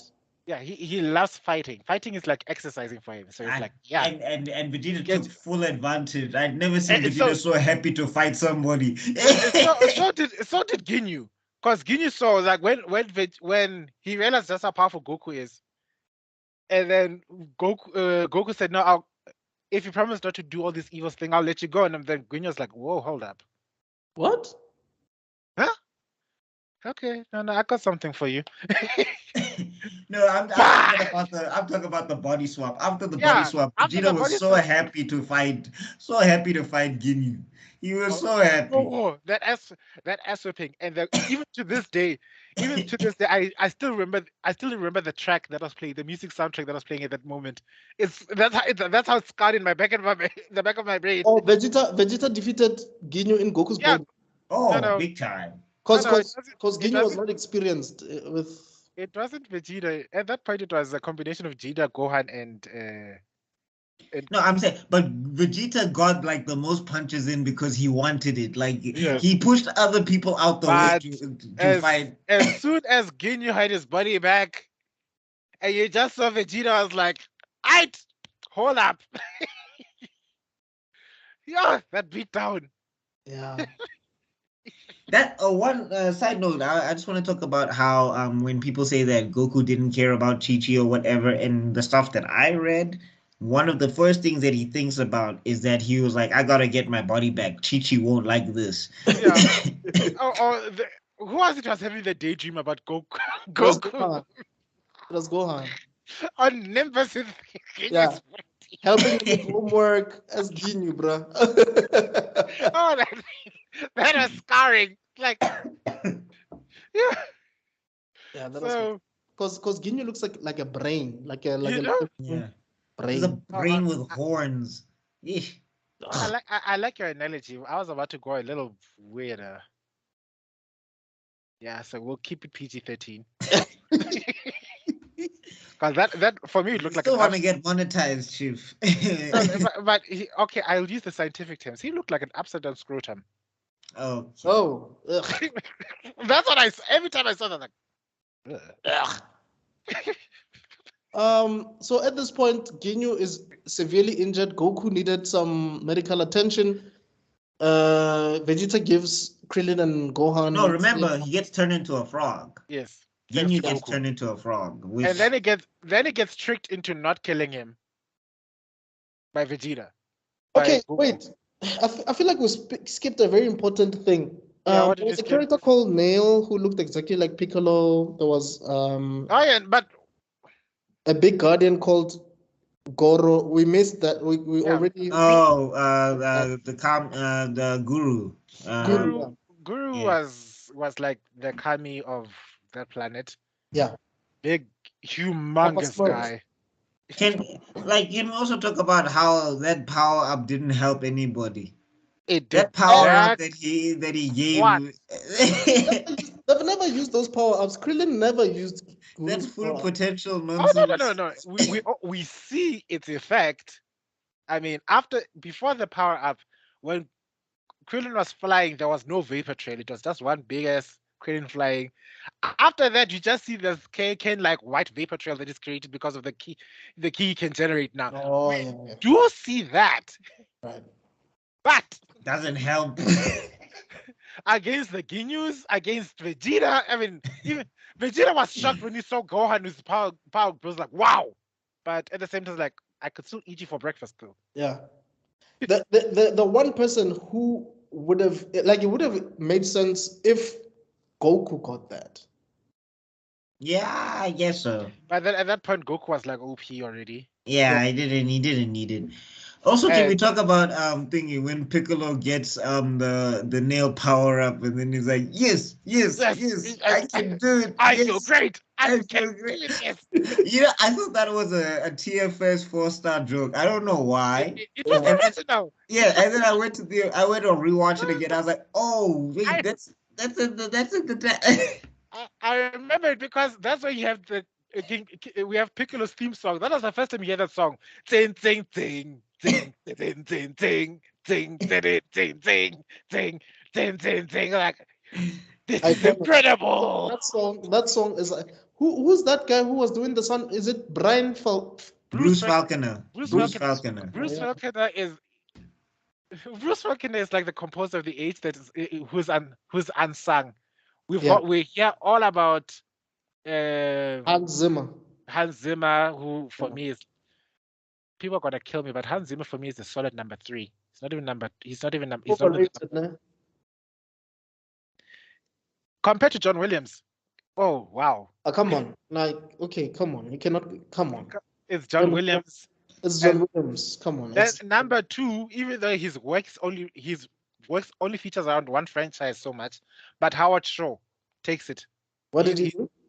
Lord of the Rings. Oh. Oh, okay. Oh yeah. Yeah. But there's this from Bruce. Yes. That is a. And No, that guy he made like the Dragon Ball franchise. What it is now, it would not be what it is without Bruce. Like Vegeta's theme song when Vegeta's winning, that ding, but you know, like some bells, ding, ding, ding, ding, ding. Like you hear some bells type of thing. And we're gonna get to the reason why the Cell Saga is my favorite is because that's where his music really popped off. If you really pay attention. The Frieza arc, his music was still really getting there. Yeah. No, but like he would even do like that fight music, and also, we're skipping. Okay, let's get to. We'll get to the Guys, Cell Saga. sorry, we keep doing this, but that's how it is. It's too much stuff to talk about. Okay, so let's get to we'll get to second form Cell. I mean, second form Frieza. Yeah. Second form, which is my favorite form of his. Right. That's my favorite design of his. The horns and everything. I love that form. Okay, so what happens is Frieza fights. I don't remember who he fought. I think he fought with Vegeta. He fights Vegeta first. And then he says, okay, it's time for me to flex now. No, because not even your father saw this. Goes to see this because he catches the face. They both, and that's the one thing that I never, as much as I love Dragon Ball Z, that whole grabbing each other and screaming at each other thing never resonated. It never makes sense. No, guys, it was epic. It's like, for me, it's like the fight with Goku and Vegeta when they were using their knees. Yeah. Like, yeah. No, we're testing the powers, my guy. And anyway, so that happens. Frieza's scouter finally blows up because it senses Vegeta's power level is going wee. Yeah. And then Frieza decides to tell him, I killed your dad. And he never got to see this. And then, boom! Now, first he blows off his chest. his armor. It's like, ta-da, I've transformed. And then Vegeta's like, stop lying to me. That's not your transformed state. Okay, fine then. Then Piccolo comes in. Then you get to see that his power level is over 1 million. Right. And you just get to see them get mollywopped. Dragon Ball Z is one thing. If you don't have the power level, you're gonna have a bad time. And that And This that's the is second time we see bitch Vegeta come out. You see, the first time was when he left Captain Ginyu. The second time bitch Vegeta showed up was when it's like Piccolo is fighting against Frieza, and he decides peace. this, And but Frieza was like, this is hold up, also whoa, when wait, Frieza basically uses his horn yeah, Ish. stab Krillin Ish. and to Krillin. play around. Krillin is catching another one. Yo, Yeah, that guy another, has not been having a good time. Yo, and that's ever when since that tale from Reddit, I'm telling you, ever Right. since that tale from Reddit, that thing just came with bad omens for Krillin's character. It debuffed him. It's just reduction. Like Ooh. in Dragon Ball, he was respected. He was the second of Goku. He was fighting with everybody. As soon as Yeah. that Reddit's tale came in, all of that out the window. That's true. Then oh wait, Vegeta runs away. Frieza catches him and say, where are you going? Mm. Bitch, you're getting this L today. There ain't no way you're running from this. I'm not going anywhere. Boom! We also get the point where the guys betrayed Vegeta. We forgot about that scene where the guys betrayed Vegeta and did all that wishing with the dragon. Oh yeah. While Vegeta was conveniently taking a nap. Yeah. I love that joke in TFS. Where it's like, what are you doing? What am I doing? Thought your plans, mate. Are you? Maybe. Yes, I'm gonna have to kill you. Sorry? What did they wish for? To get some people back on Piccolo, because they bring Piccolo back. Oh, they yes. brought Piccolo back, and then with the second wish, they wished Piccolo to be in Namek. Yeah.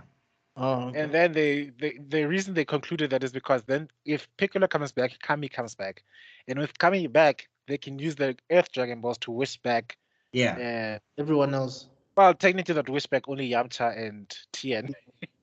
Because Chelsea had already been dead at the time. No, Yeah. they were also trying to wish back everybody that died from the Saiyans and all of that stuff and reverse all of that damage. Those Yeah. kind of things. And I want to get to that. There's a massive plot hole we can discuss. I think you know Just it. one? Okay, Yeah, but I think it's Shenron's inability to bring the dead to life again or something. Is it that? no, I think somebody did sort that out for me because I was like, why did you not wish Krillin back then? Right. Oh, right. But then Krillin was already wished back before by the Earth Dragons. They needed Parinka to do it. So like, oh yeah, because I was like, you wished everyone who was killed by Frieza and his men, and then Krillin was like, bitch. All right, so then we get to Piccolo versus Frieza, which like that was satisfying for the first jump when they were evenly matched. Yeah. And whatever. I really like that Piccolo was flexing and all of that stuff. It was like, there's my man Piccolo. And then after that, Frieza's like, yeah, I have another one. I have another form, by the way. And another one. And then DJ Khaled. And then that form, what did they call it again? It was that he took it from that Alien movie. Yeah, Alien. Alien. It was called Alien from John Ridley. Oh, okay, yeah. Oh, yes, yeah, John Ridley. There you go. Because I remember the line from Abridged. It's like, what do you think of my third form?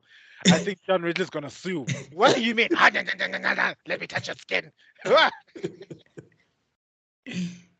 That's my least favorite form of his. It looks so weird. His head is so big. It's the least favorite form ever. I mean, it's the most ugliest thing I've ever seen. And I've seen Sal. But that's the thing about Toriyama. He made some of these villains have ugly forms deliberately so that by the time we see the last one, we're like, whoa. Yeah. What were you expecting in the final form? Oh, no. Oh, Develo. It's probably load shedding. I hope it's not the laptop power. No, I mean, he said that he's got a backup unit. Oh, yeah. Anyway, we'll keep the show going until Develo comes back. Yeah. But we were talking about the form thing and everything. Yeah, but like I think also Akira knew it was bad because he quickly went. Yeah, he quickly. But wait, what was the reason? Devla, you back? Develo, you back? We are seeing you flash. No, he'll come back. It's fine. All right. Ish. What was the reason? Because I remember the reason Frieza turned into Vegeta, fine, and then with the third form it was Piccolo. Then he turned into the third form. But what made him turn into the fourth form? No, he was just. It was a flexing thing. He was just like, I'm gonna show you a power that you guys have never seen before. Huh? Develo, you there?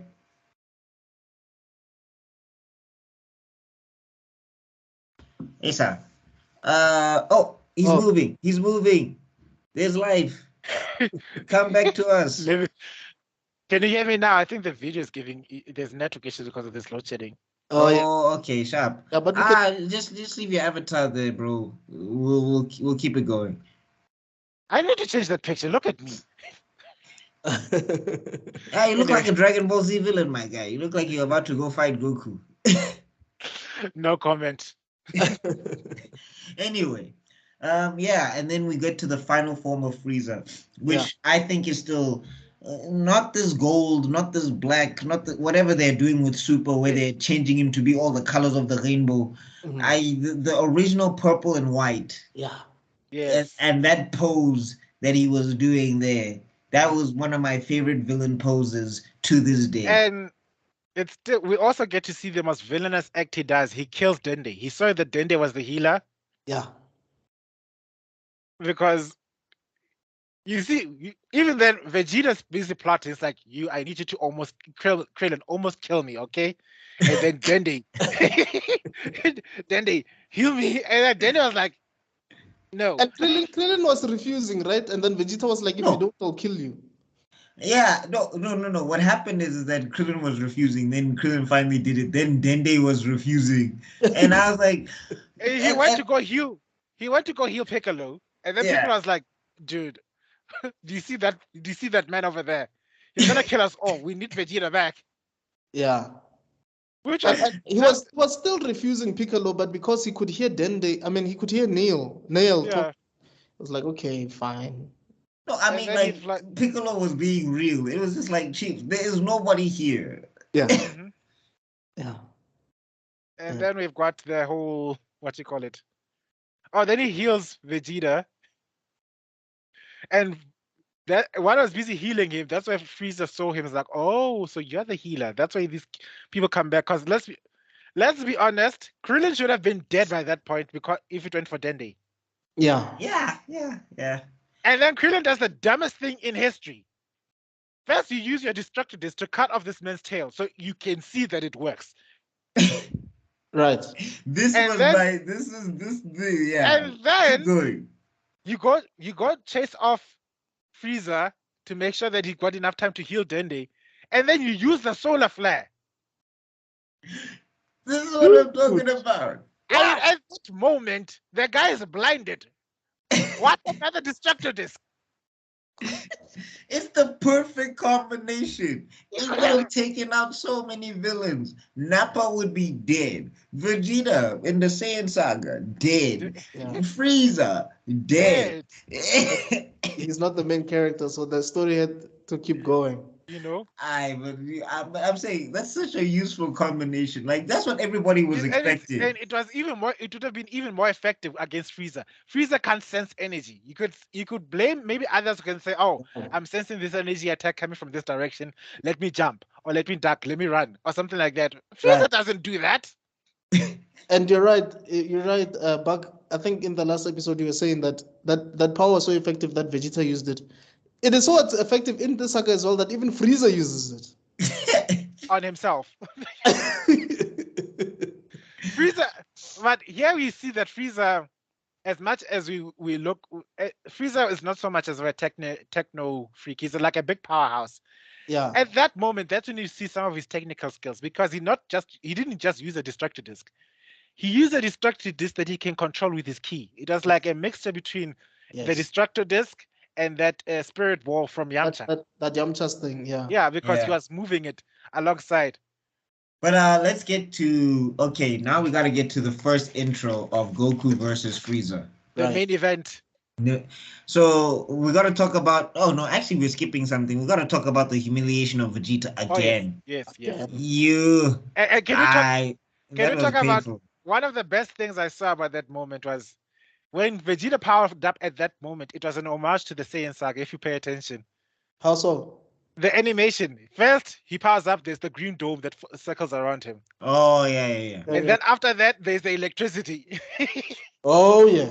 And then his eyes are white, and then his eyes slowly, the pupils slowly, slowly come back, and then there's a big explosion. And he was still short Vegeta. Yeah, so that was like an homage to that moment. That we are supposed to get the feeling like, oh, that's badass Vegeta now. You're gonna see the best of him, and Right. then, shoo, Right. He was even talking to Frieza. I've finally begun to see the depths of my power. While you have reached the limit of yours, I have finally ascended. so I've Yo, become the thing that you feared. It was like looking at us like, no, you ain't. And I I- believed him, eh? I believed he was strong. But when Frieza was fighting, you realize, yo, my man. Yo, I Frieza humiliate. no, when he made Vegeta cry, my guys, like yes, that yo.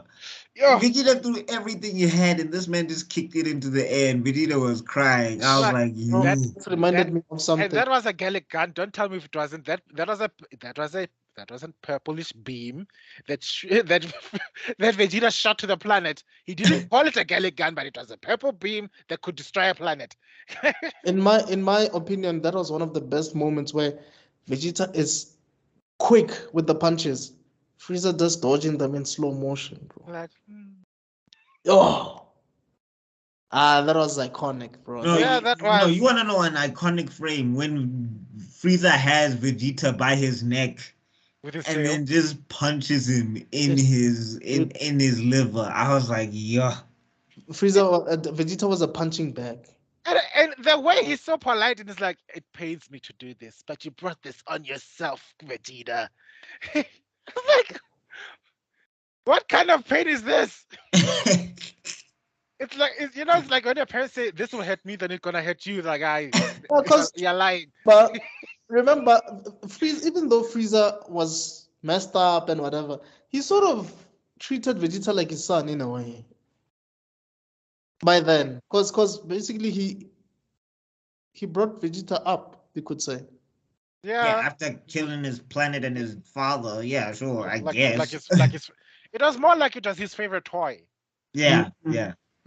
like as a collectible item. It's like I have the last Saiyan, Yeah. a premium version, Royal Blood Edition. It's like if Andy could find out that all the toys were alive, and then he's like, "Oh, okay." Yeah, something like that. Something like that. So now we gotta get to Goku versus thingy Frieza. And So that's where you see Vegeta crying like, and that's where everybody started falling in love with Vegeta. It's like, oh no, Vegeta, don't cry. But also, no, I, it's- I love that speech, but at the same time, I was just like, but Vegeta, why are you also lying out here? You're crying to Goku like you were one of the good guys. What's You know? happening? yeah. But We also, did everything that he asked to and more. And what did he do? He destroyed us. Don't hold back, Kakarot. yeah, Right? like for me, one of the most important moments in that is Gohan never saw his dad the same after that moment. Like he looks back to that moment almost every single time. Mm-hmm. Like where he saw first of all, he knew his father had no chance of destroying Frieza, but it's like he felt as a different aura that moment when his father was walking towards Frieza. It's like ever since he saw that, it's as if he stopped seeing his dad for being his dad, but to being this powerful entity. Yep. You know. No, that moment impacted Gohan so much that he recreated that walk when he walked towards Boo. It's like the same Yeah. walk. Yeah. That's true. Yep. That's true. That's true. So we have Goku fighting, and I just want to add, I praise the Cell Saga a lot, but here we see the story writing reach its climax when Goku fought against Frieza. Those first few moments Yeah. spoke more volumes about the type of fight we're going through. It wasn't it wasn't a fight between a tournament. It wasn't just a fight between a good guy, typical bad guy. We got the feeling that it's the ultimate good versus the ultimate evil moment at that time. How did Just from Piccolo that put it? intro, Piccolo says those two are monsters. one good, One one is evil. good and one is evil. That intro, the moment that Goku's foot smashes on the ground, he charges at Frieza. Frieza dodges, swings his tail. Then we have this impact. The screen goes black. We see frames of Goku and Vegeta in this in this new light. It's epic. That's the word I was looking for. Amazing. It's That amazing. moment No, was even epic. even before we get to the charge part, we got to talk about when Goku was deflecting the death beams, because we Yes. never saw Yeah. nobody deflect the death beams. Yes. And I love when Vegeta's giving the speech and then Frieza just blasts him on the ground. I was like, Enough. what? That's so disrespectful. The guy was going on and on about that annoying prophecy. Didn't Frieza take like a huge rock and then split Yep. split that rock into small pieces, then use those pieces to No, what did he Frieza. do? First, Frieza sent a lot of small rocks after Goku. Yes. Goku then smashes them all apart, and Right. then Frieza takes a huge ass mountain. Yeah. At that point, you could see that Frieza was intrigued by this incredibly strong Saiyan. Yeah. I remember Goku, he stopped it, and this Mm. is where you can see the Jackie Chan influence from Toriyama. He Yeah. stops it, and then he's like, oh yeah. There's also I love it. there was also the time he threw me into a lava pit, like my rear's on fire. Yeah. Yeah. You could see there's a lot of goofiness in that fight. You remember when he created this ball and used he trapped Goku inside a ball with an energy beam or whatever. Yeah. And he said, if this thing lands on the ground, you're dead. If it touches anything other than me, it's going to explode. Yes. And And you are so lucky. And the way he's having fun is like, you're so lucky I'm so fast. Because if it touches anyone other than me, this thing is going to go boom. This thing is going to go boom. And then there's a part where, after this whole thing, because obviously Goku gets out of that thing, and then he speaks his mother tongue for the first time, bro. He's and it sounds so dumb. It sounded so weird. It's like this basically means that let's get serious. Yeah, but then immediately afterwards, Frieza still keeps on playing with him because it's like, let's make a deal. I'll attack you without using my hands. That's when we start getting this. I'll use 50% of my power. I'll use 70% of my power. Which he used up until Goku was even Super Saiyan. He was still at 70%. No. After Goku went Super Saiyan, that's when he was trying to crank out the 90s and 80s. Yeah. But at that moment, we were enjoying the episodes. We didn't really get the feeling that Frieza is still much stronger than Goku, yeah. Because we are both having fun. We get to see the infamous bite scene. Yeah. Hey, it's a fight. You use whatever you can. Bite the guy's tail. And you could say that Piccolo was sort of like his advisor, Goku's advisor at that time, because he's okay, dude. Charge up for the spirit bomb. I'll try to distract this guy. No, that's so hilarious to me. That's so hilarious to me. So Goku says we're going to try and use the spirit bomb. I'm going to need you to distract him. And TFS made such a legendary joke where it's like, did you just hold a grudge? Because that is.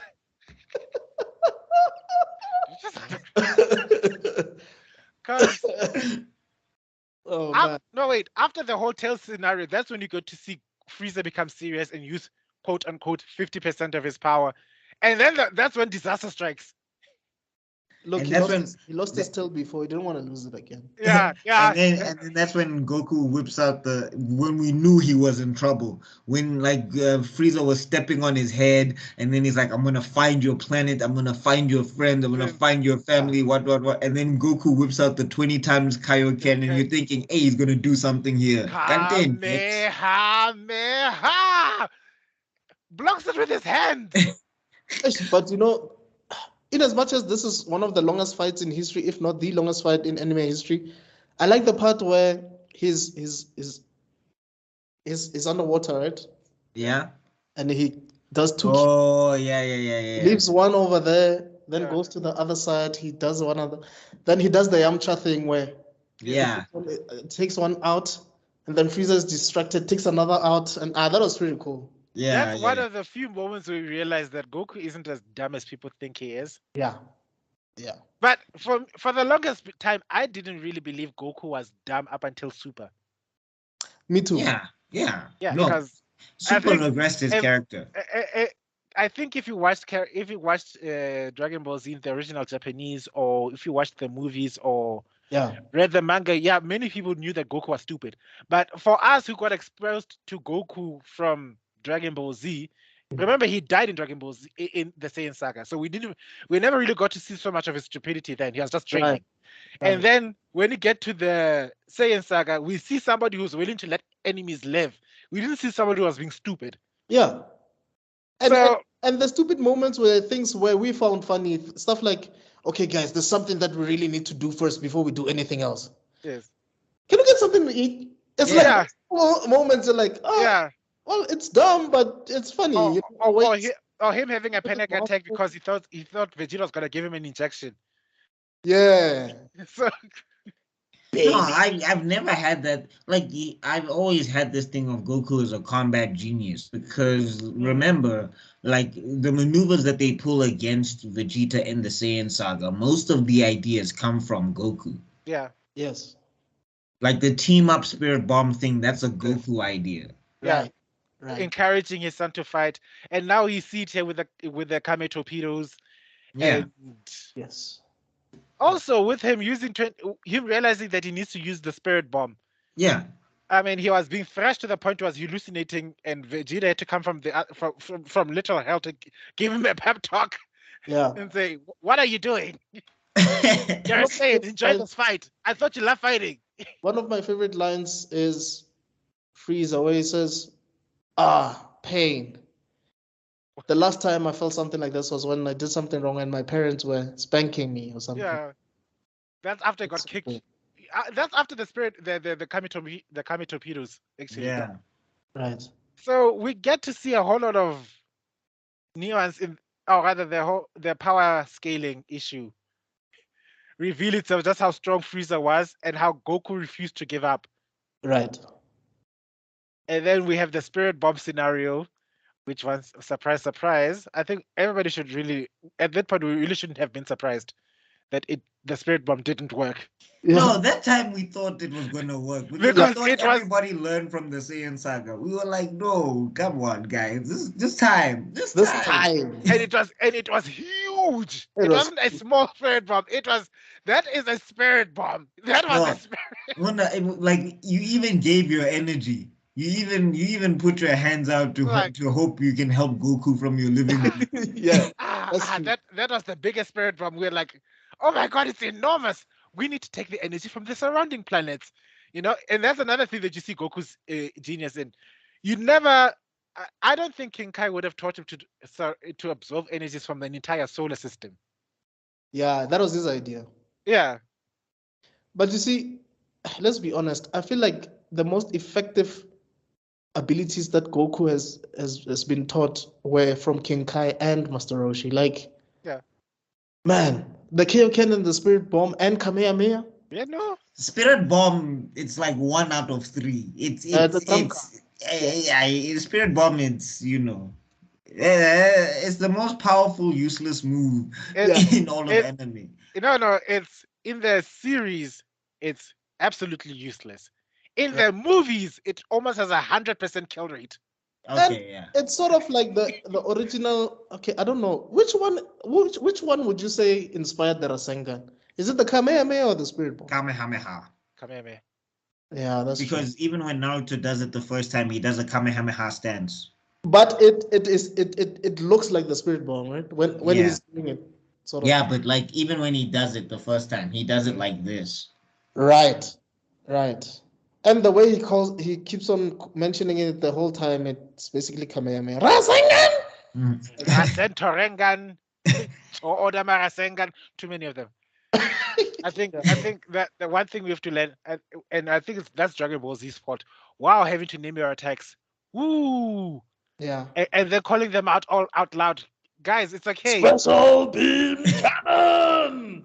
You It know, sounds dope though, Develo. Come on, you can't tell me. Masenko, ha! That You, probably inspired Bleach because but what Kubo did that was really dope is that they're summoning these shikai out.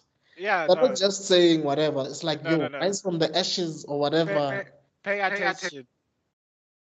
The only person who keeps screaming out the name of that attack is Ichigo. Everyone else in Bleach, it's either the Shikai and it's just using its abilities. Right. So it's Gets the Senbon Zakrai, and it ends there. Yeah. Getsuga Tensho! I'm saying you can't tell me you can't tell me you hear Getsuga Tensho and you're just like like Ichigo says that thing you want to throw your arm also.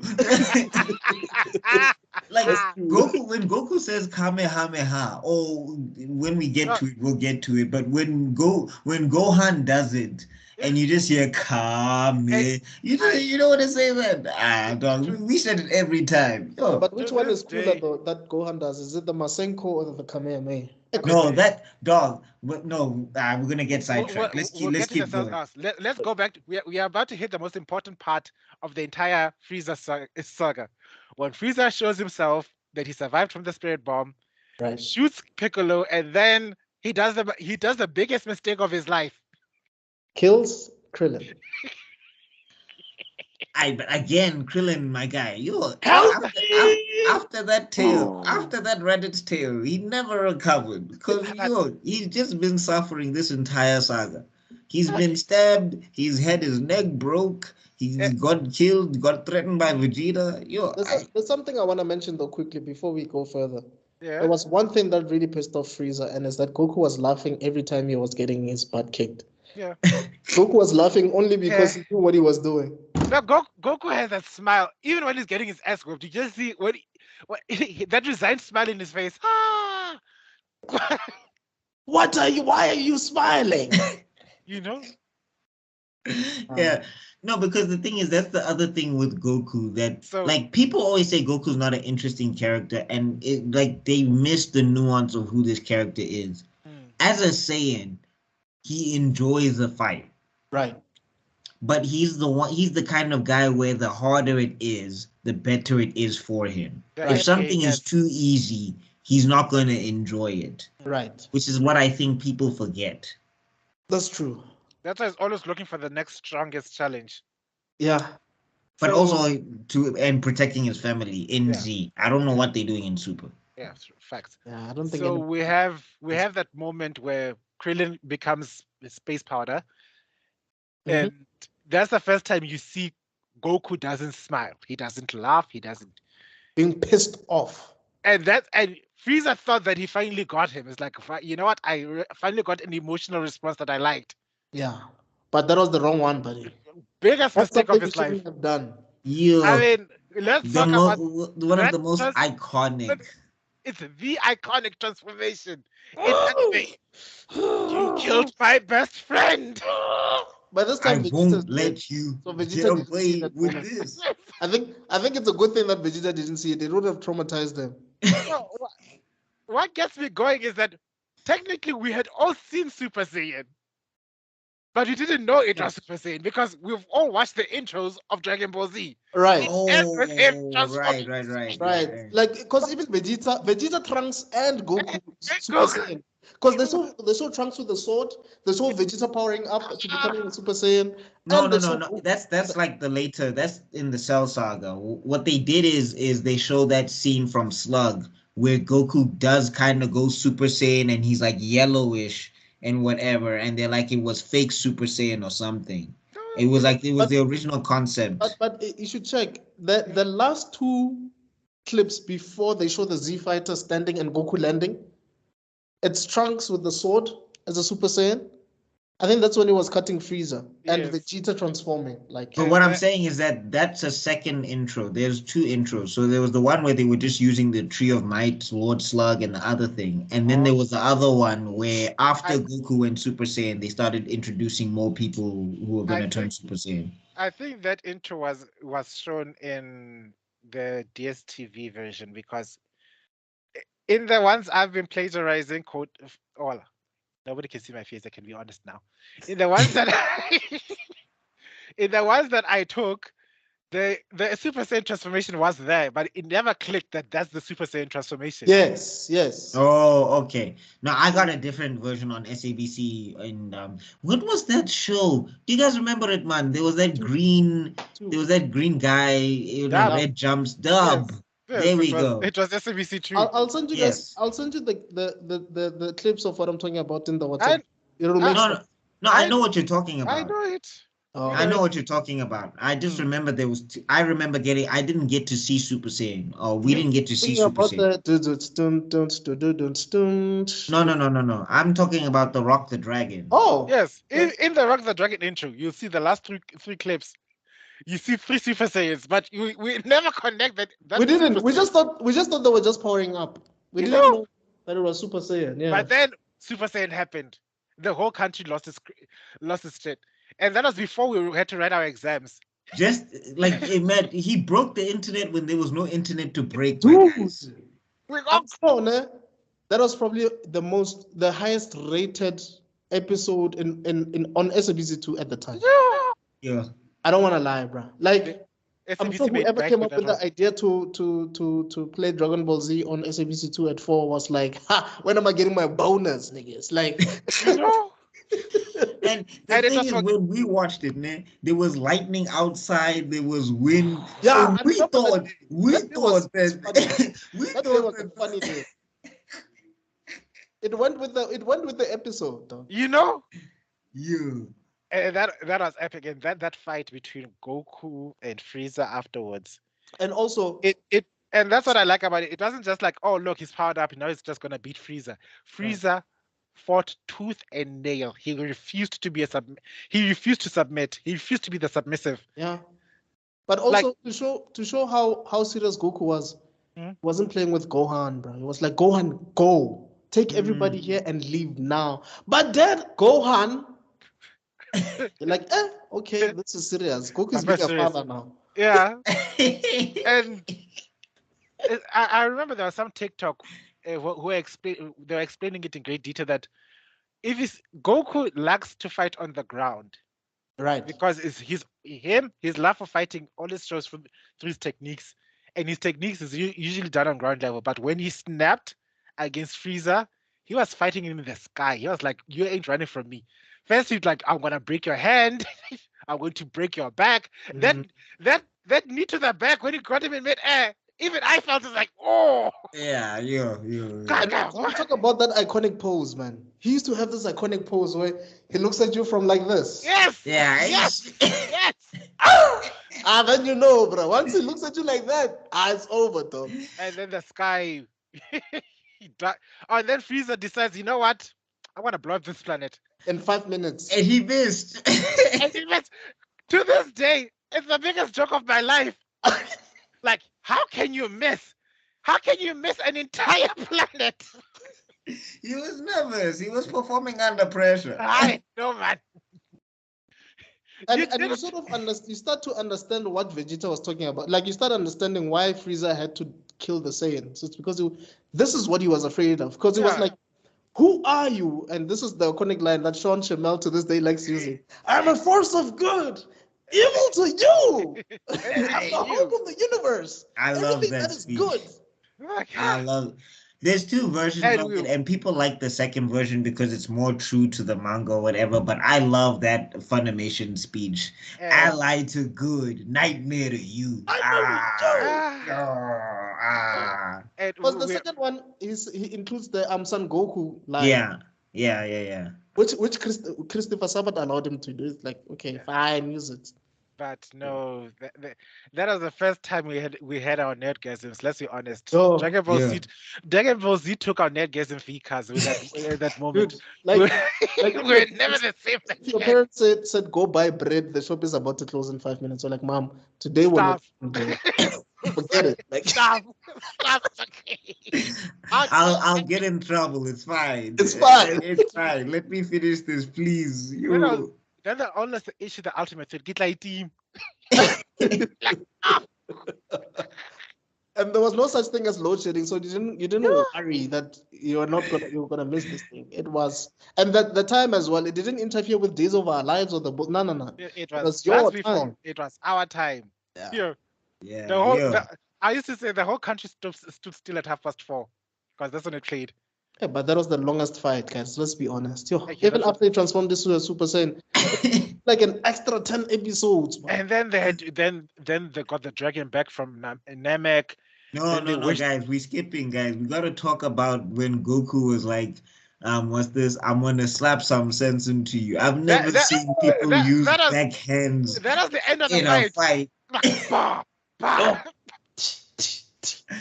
God, you must give up. If somebody backhands you and front hands you in a fight in the same movement, it's time to quit. What I liked about that fight is that Goku was just aiming. Goku was just aiming to humiliate Frieza. And when you are satisfied that this guy is properly humiliated, it's like, okay, I'm done. I'm leaving. Like, where the hell are you going? Oh, so what happened? How did the dragons get revived again? Did the Earthlings? What happened again? Okay,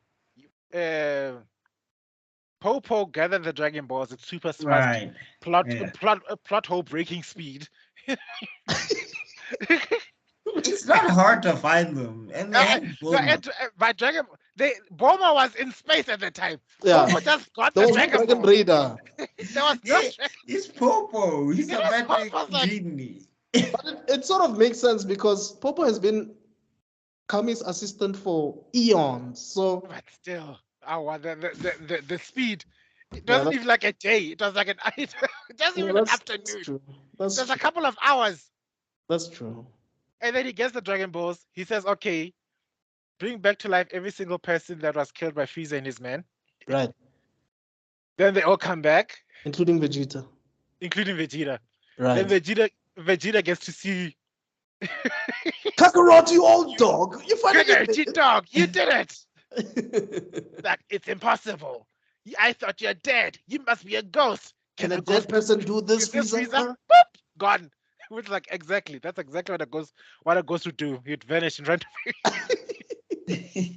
Oh, and then that's when Dende is trying to. What was the wish that Dende? Dende wished that everybody on Namek except for Goku and Frieza go to Earth. Left the planet, get transported to Earth. That's when Frieza interrupted an interdimensional call. Can you? Yeah, you remember how that was one of the most suspenseful scenes ever because Frieza also made a wish at the same time. I wish my immortality. Yeah. Like, oh, which wish is Purunga going to grant? I knew it wasn't going to be his because he was speaking in English. It's like, oh, whatever. But also, if you remember, Dende's translations were not accurate because Purunga's like, what? Yeah. That happened later. Yeah. But no, I'll say something that was ridiculously funny that made me laugh at that point. What was it now? I've lost my train of thought. You were talking about bitch slapping, and then you spoke about. What did you speak about? Okay, everybody. Plot holes. Super speed. Pick Mr. Popo. Oh yeah, no. The fact that Goku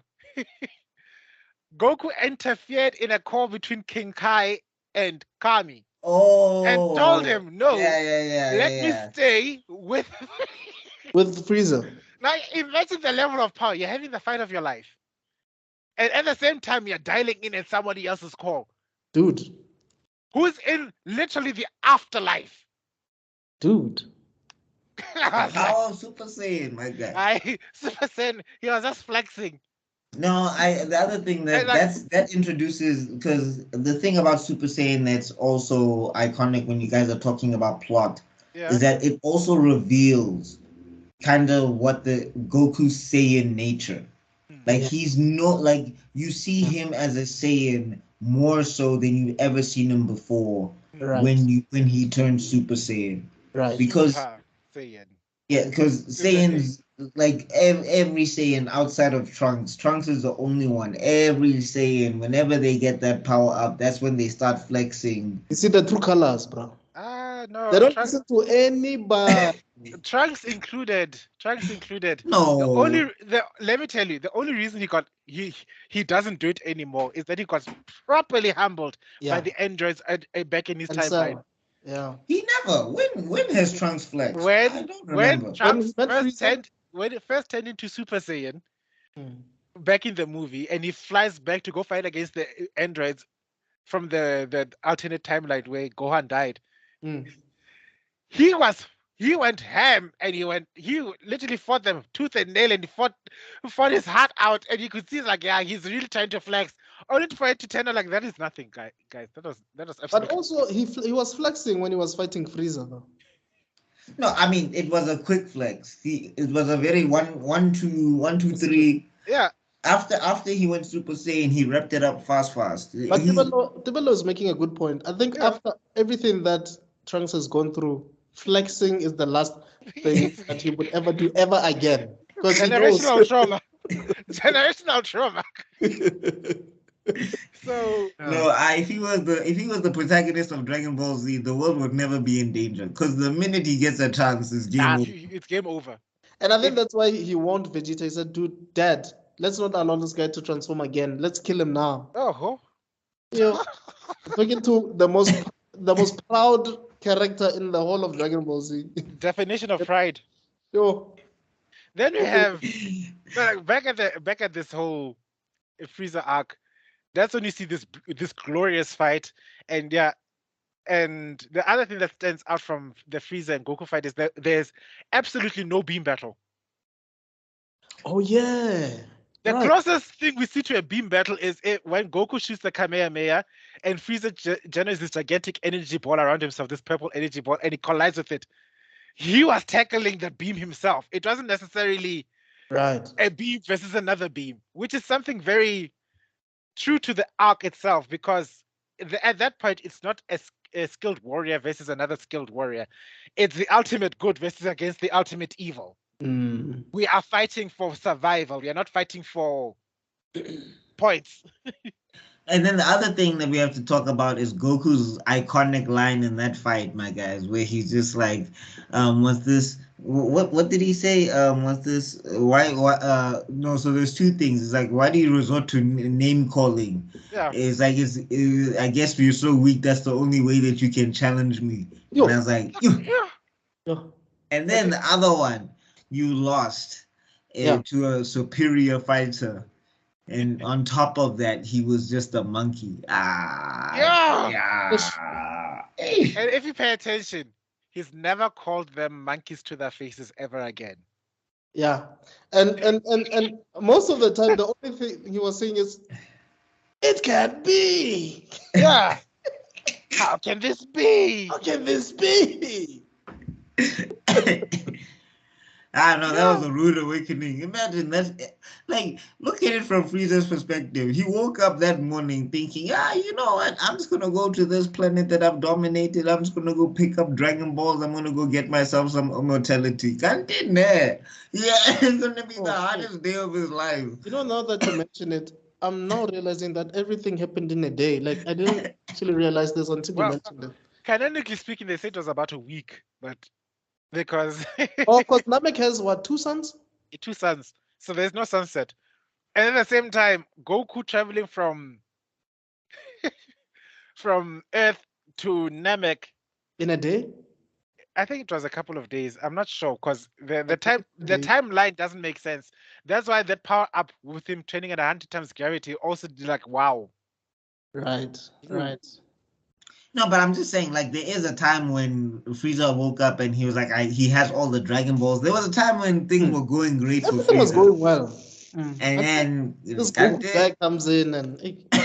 I mean, first he has to fight against Neo. He humiliates Neo, only to realize that was a distraction because Dende had gone ahead. Because Dende is a child, and Frieza was thinking, that they're letting the children run away. He thought he was being merciful, but little did he know that that was his ultimate doom. And so from the moment, then he realizes all his henchmen are dead. He's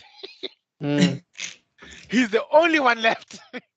And you know, I like Akira Toriyama's writing. It's like from that moment on, we all fall in love with Dende, even though Dende was like an extremely supportive character, like he was barely there. But Yeah. it's like whenever we saw him on screen after that, even in other arcs, we just liked him. Even when he interacts with Gohan, when Gohan is an adult, you're like, this two went through a lot, eh? Yeah, the most. They survived him. Yeah, and now then we gotta talk about what's this? We gotta talk about like the big final attack. Oh no, first we gotta talk about when Frieza embarrasses himself when he's using those destructo discs and he cuts himself in half. Yeah. And now I was just like, Goku, you did that on purpose. Yeah. No, he warned him. Ah, I'm gonna be Goku's I think I'm gonna be Goku's Goku's lawyer thinking. at that point. It's like he said, "Go, Frieza, look out!" No, I think what Goku thought is that Frieza was gonna control it at some stage, and he thought that maybe he was gonna pull out at the last minute, and then he realized, hey, this guy doesn't know what he's doing. Yeah. But also, basically, Goku gave Frieza a second chance, which goes back to what you were saying earlier on about compassion. Like he was like, okay, I'm gonna spare you, because he was basically begging for mercy. And That moment, that moment must have been the most humiliating moment for Frieza's life. You can't leave me like this, please. No, but I love when Goku was like, what about everyone else? Did you stop when Krillin begged for mercy? right. And everybody thought he was gonna let him go. Like, please. Like, oh, come on. No, like everybody was like, Goku, leave this man. He killed your best friend. It's fine. And then after that, Frieza 180 starts taunting him. You're never gonna make it out of this planet alive. You cannot breathe. Gonna blow up at any minute now. And then just Goku flies away. And then it's like, you know what? I'm Lord Frieza, damn it.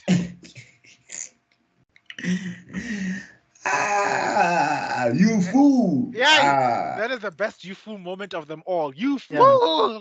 And Goku barely calls anybody a fool, but at that moment, it was deserved. It was because it was just like, what were you doing, team? Frieza worked hard for that.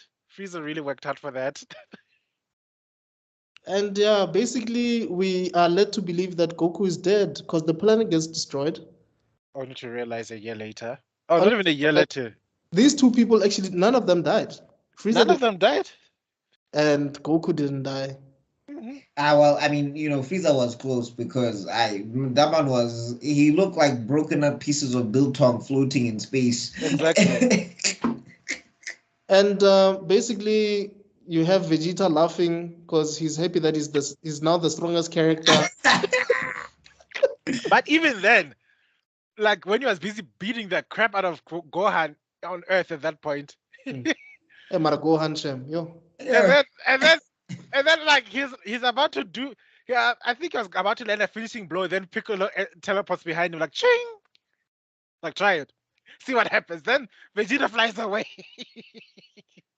You get to see that Vegeta is strong, but Piccolo is just right there, strong enough to be a nuisance.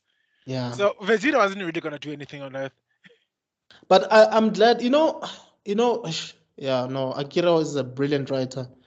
This is another moment where Piccolo gets something worthwhile. The first time was when he got his revenge on Goku when he killed Goku.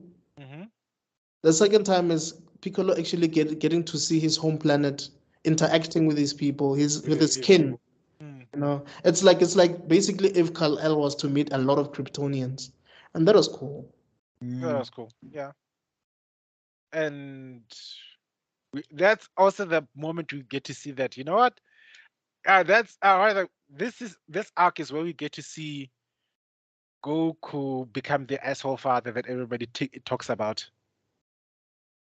Paso. Because they get the dragon out. They say, wish back Goku. Like, Goku's not dead. Yeah. Shenron okay. Goku's alive.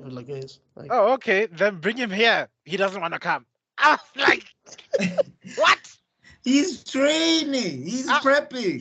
He's learning the instant transmission. You could train on Earth. That is no excuse. He can't learn the instant transmission on Earth, my guy. You saw how useful that thing is.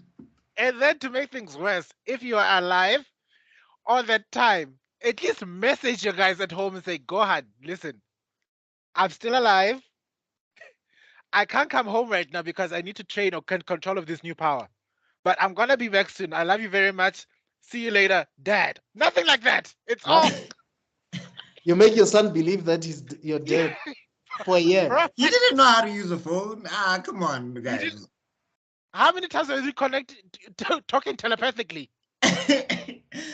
No, he can only Goku- talk telepathically through Kai, through the King Kai. He You he know? crash landed King Kai and Kami's call. Don't tell me that he knows how to Guys, do it now. I honestly wouldn't be surprised if we find that Goku has a long lost child somewhere in Yara. Ew. Yes. But Guys, I gotta defend my guy Goku. He was getting ready. You saw how useful instant transmission is. I know, but it was. I agree that technique is very useful, but at least a phone call, yeah. There was no phones on Yadrat, my guys. Hence my statement, the telepathy thing. If you can literally hack into King Kai's phone. No, but like he tell was him- already connected to King Kai. He couldn't just crash Then anybody's he couldn't, brain. why couldn't he connect to King Kai and say, please go tell my son that I'm not king? It never occurred to him for a second. But, basically, the Namekians stayed at Capsule Corp for like a year. Yeah, it was And then obviously Tien, Nam- Yamcha, and Chaozu come back to Earth after getting training from King Kai, so they are also a bit stronger than before. Not that it matters. It mattered one time. It mattered one time. Oh no, Tien. Yeah. when the Ginyu Force attacked the planet Kai, Oh, yeah. That was filler, by the way. you know, Oh, it was filler. Esan. after that, oh God, ew. Anywho. So that's the Namek saga. Are we leaving? Is there anything else that we're leaving behind? That's about it. Yeah, I think so. I think Jeez. that's We spoke about the Namek saga for 2 hours and some 22 minutes. it's a great saga, man. Vegeta wanted to go after I think Vegeta wanted to go after Goku because he's gonna become a Super Saiyan no matter what. Right. That's Cell Saga. We'll get to Yeah, we'll get to that. But I think we've covered everything. It was such a beautiful. It was a nice ending to that saga because we basically got everything that we wanted. Right. And the Namekians were saved. People were back, and we've learned this new mysterious superpower called Super Saiyan. Right. And yeah, it left. It's one of those few stories that leave on a high note, but still leave you wanting for more. Piccolo and Gohan reconnected. Gohan became a lot stronger. Gohan he's not a crybaby anymore. Oh, we got to talk about it quick. Just a hot honorable mention. When Gohan went one-on-one with Frieza, even if it was for 5 minutes. Yeah. That was Masenka! yeah, that was dope. When he snapped the first time. That's when you saw. That's when we all knew that Gohan has the potential of getting angry and using his hidden power. Right. What we didn't get that it was actually foreshadowing what comes next. Yeah. Right. And the thing that foreshadowed it was not necessarily him snapping at Reddits or him snapping at Nappa. It was him snapping at Frieza because Frieza was overwhelmingly strong. Right. And he managed to knock him down. Yeah. And I mean, in the most brutal way. It was he knocked him down, he kicked him in the guts, kept on kicking him in the guts, shot a beam at him, Frieza blocks it. As soon as he lowers his arm, there's another one straight to the face. Then there's the Masenko. And I think that's one common trait with the Saiyans. Once Saiyans get angry, Oh, they God. do the impossible, the near impossible. Yeah, And I no, think- because he did it twice. He did it when Frieza was in his second form, I think. Yes. And then And- he did it when he was in his final form, which was like, it's taking a Super Saiyan to fight this final form. Even and Gohan is... Even in his third form, Oh, even his alien form, because Piccolo was being thrashed. Right. And then Gohan snapped and flew in and knocked him down. And that's when he had the gigantic Masenko that almost knocked Frieza to the planet. It cost almost all of his energy to deflect it back. Wow. So Yeah, look, Loki, again, it goes to the brilliant when he's serious, when Mm, it's not just freestyling. mm. Yeah, You yeah, yeah. realize how And and Gohan's power is foreshadowed throughout all of Z, hmm, and that's what I liked about it. That Gohan's strength was not necessarily about how powerful he is right now, but that potential that he carries with him wherever. how powerful he could be one day. Yeah, And and like that's one of the issues with Super is there's no more any foreshadowing anything. Everybody just gets whatever. yeah, well, we Yeah, Super is a mess. Super is a mess. Super is a result of We shonen manga becoming commercialized. So let's just Let's we should make have an episode on that. We should definitely have an episode on that. This is roasting Dragon Ball Super because I need to watch like a video uh, say of Super because I honestly didn't see Super like you guys. I lost interest a long time ago. no, I did we'll I talk about want it. no, I think I said it in my podcast that the moment Jiren stepped off, I stepped on, I stepped off. I I I kind of have to make a disclaimer. I wasn't watching Super religiously episode by episode. Yeah, me too. I was just watching all the major fights because the Beerus and Goku. What I liked about them was their dynamic, not necessarily their combat, because Beerus is like this powerful, lazy guy. Hmm. You know, it's like the guy was blessed with all the talent, but does nothing about it. And I used to like, I like the dynamic between this guy who wants to become stronger. It always it's always the thing that attracted me to say, let me give Super a chance. But then Zamasu, Eh, then Jiren, then oh no, we'll get to we'll it. We'll get there. get to We'll get it. there. We're still yet to talk about the androids and Cell, and we're going to talk about Majin Buu, yes. and then we'll get Uh, to. Are we going to do I'll, GT? you are Yeah, going, we can talk GT. Okay, cool. okay, I'll try and talk about GT. I'll Yeah, try. well, if you're gonna do Super, we have to touch GT. We At have We to touch least have to. GT. Yeah. It's like GT and Super are like the two children of the group that nobody really wants to talk about. no, GT got adopted recently after Super came Ah, But out. you After never know. Super came never. out, GT is sort of like now the Star Wars prequels now. yeah. You know why I'm saying that? Devin, look, come on. You cannot tell me that you look at Super Let's and be you're just honest. like, GT, we were harsh on you, my Let's fibs. be honest. Between Zamasu ne, and Baby or Omega Shenron, which one is better? Oh, Omega Shenron and Baby by far. By far. No, all of them suck. No, by far. But compared to No, Zamasu, no, look, Omega Okay, Shenron in concept is amazing because he is the revenge of the Dragon Balls. Like, yes, let's yeah. think about that. yes. They've been abusing these things forever. Okay. Finally, thank you. That argument gives me a perspective that make me understand where you guys are coming from. Because, oh, yeah, as a concept, yes, it was brilliantly written. Mm. Because yes, it's the dragon. It's the dragons basically saying enough of this abuse. I get it. And And then I as mean, for Baby, Baby was also foreshadowed because even when King Kai was explaining Planet Vegeta, that there were two races. It was the Yeah. Veggies and the yes. truffles. So that was also law wise it does check. So I'll give you a pass about that. Story wise, I'll give it to you. Then yes, then GT does have its place in the table. But the combat, oh Not as no. good as Z. That's Oh true. no, No, that combat gave me hives. I'm so sorry. no, I mean that's fair, but I mean I'd take bad combat and at least a decent story over. No, but even the combat in Super is just that. But anyway, that's It's still another mid. story for Yeah. another day. Mm.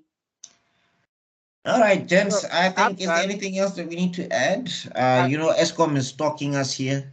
okay. From Our my side, personal freezer. from my side, okay, I think we need to before we close up in the future, we just need to speak about who we think the best character is and why. And All Oh, right. in the art.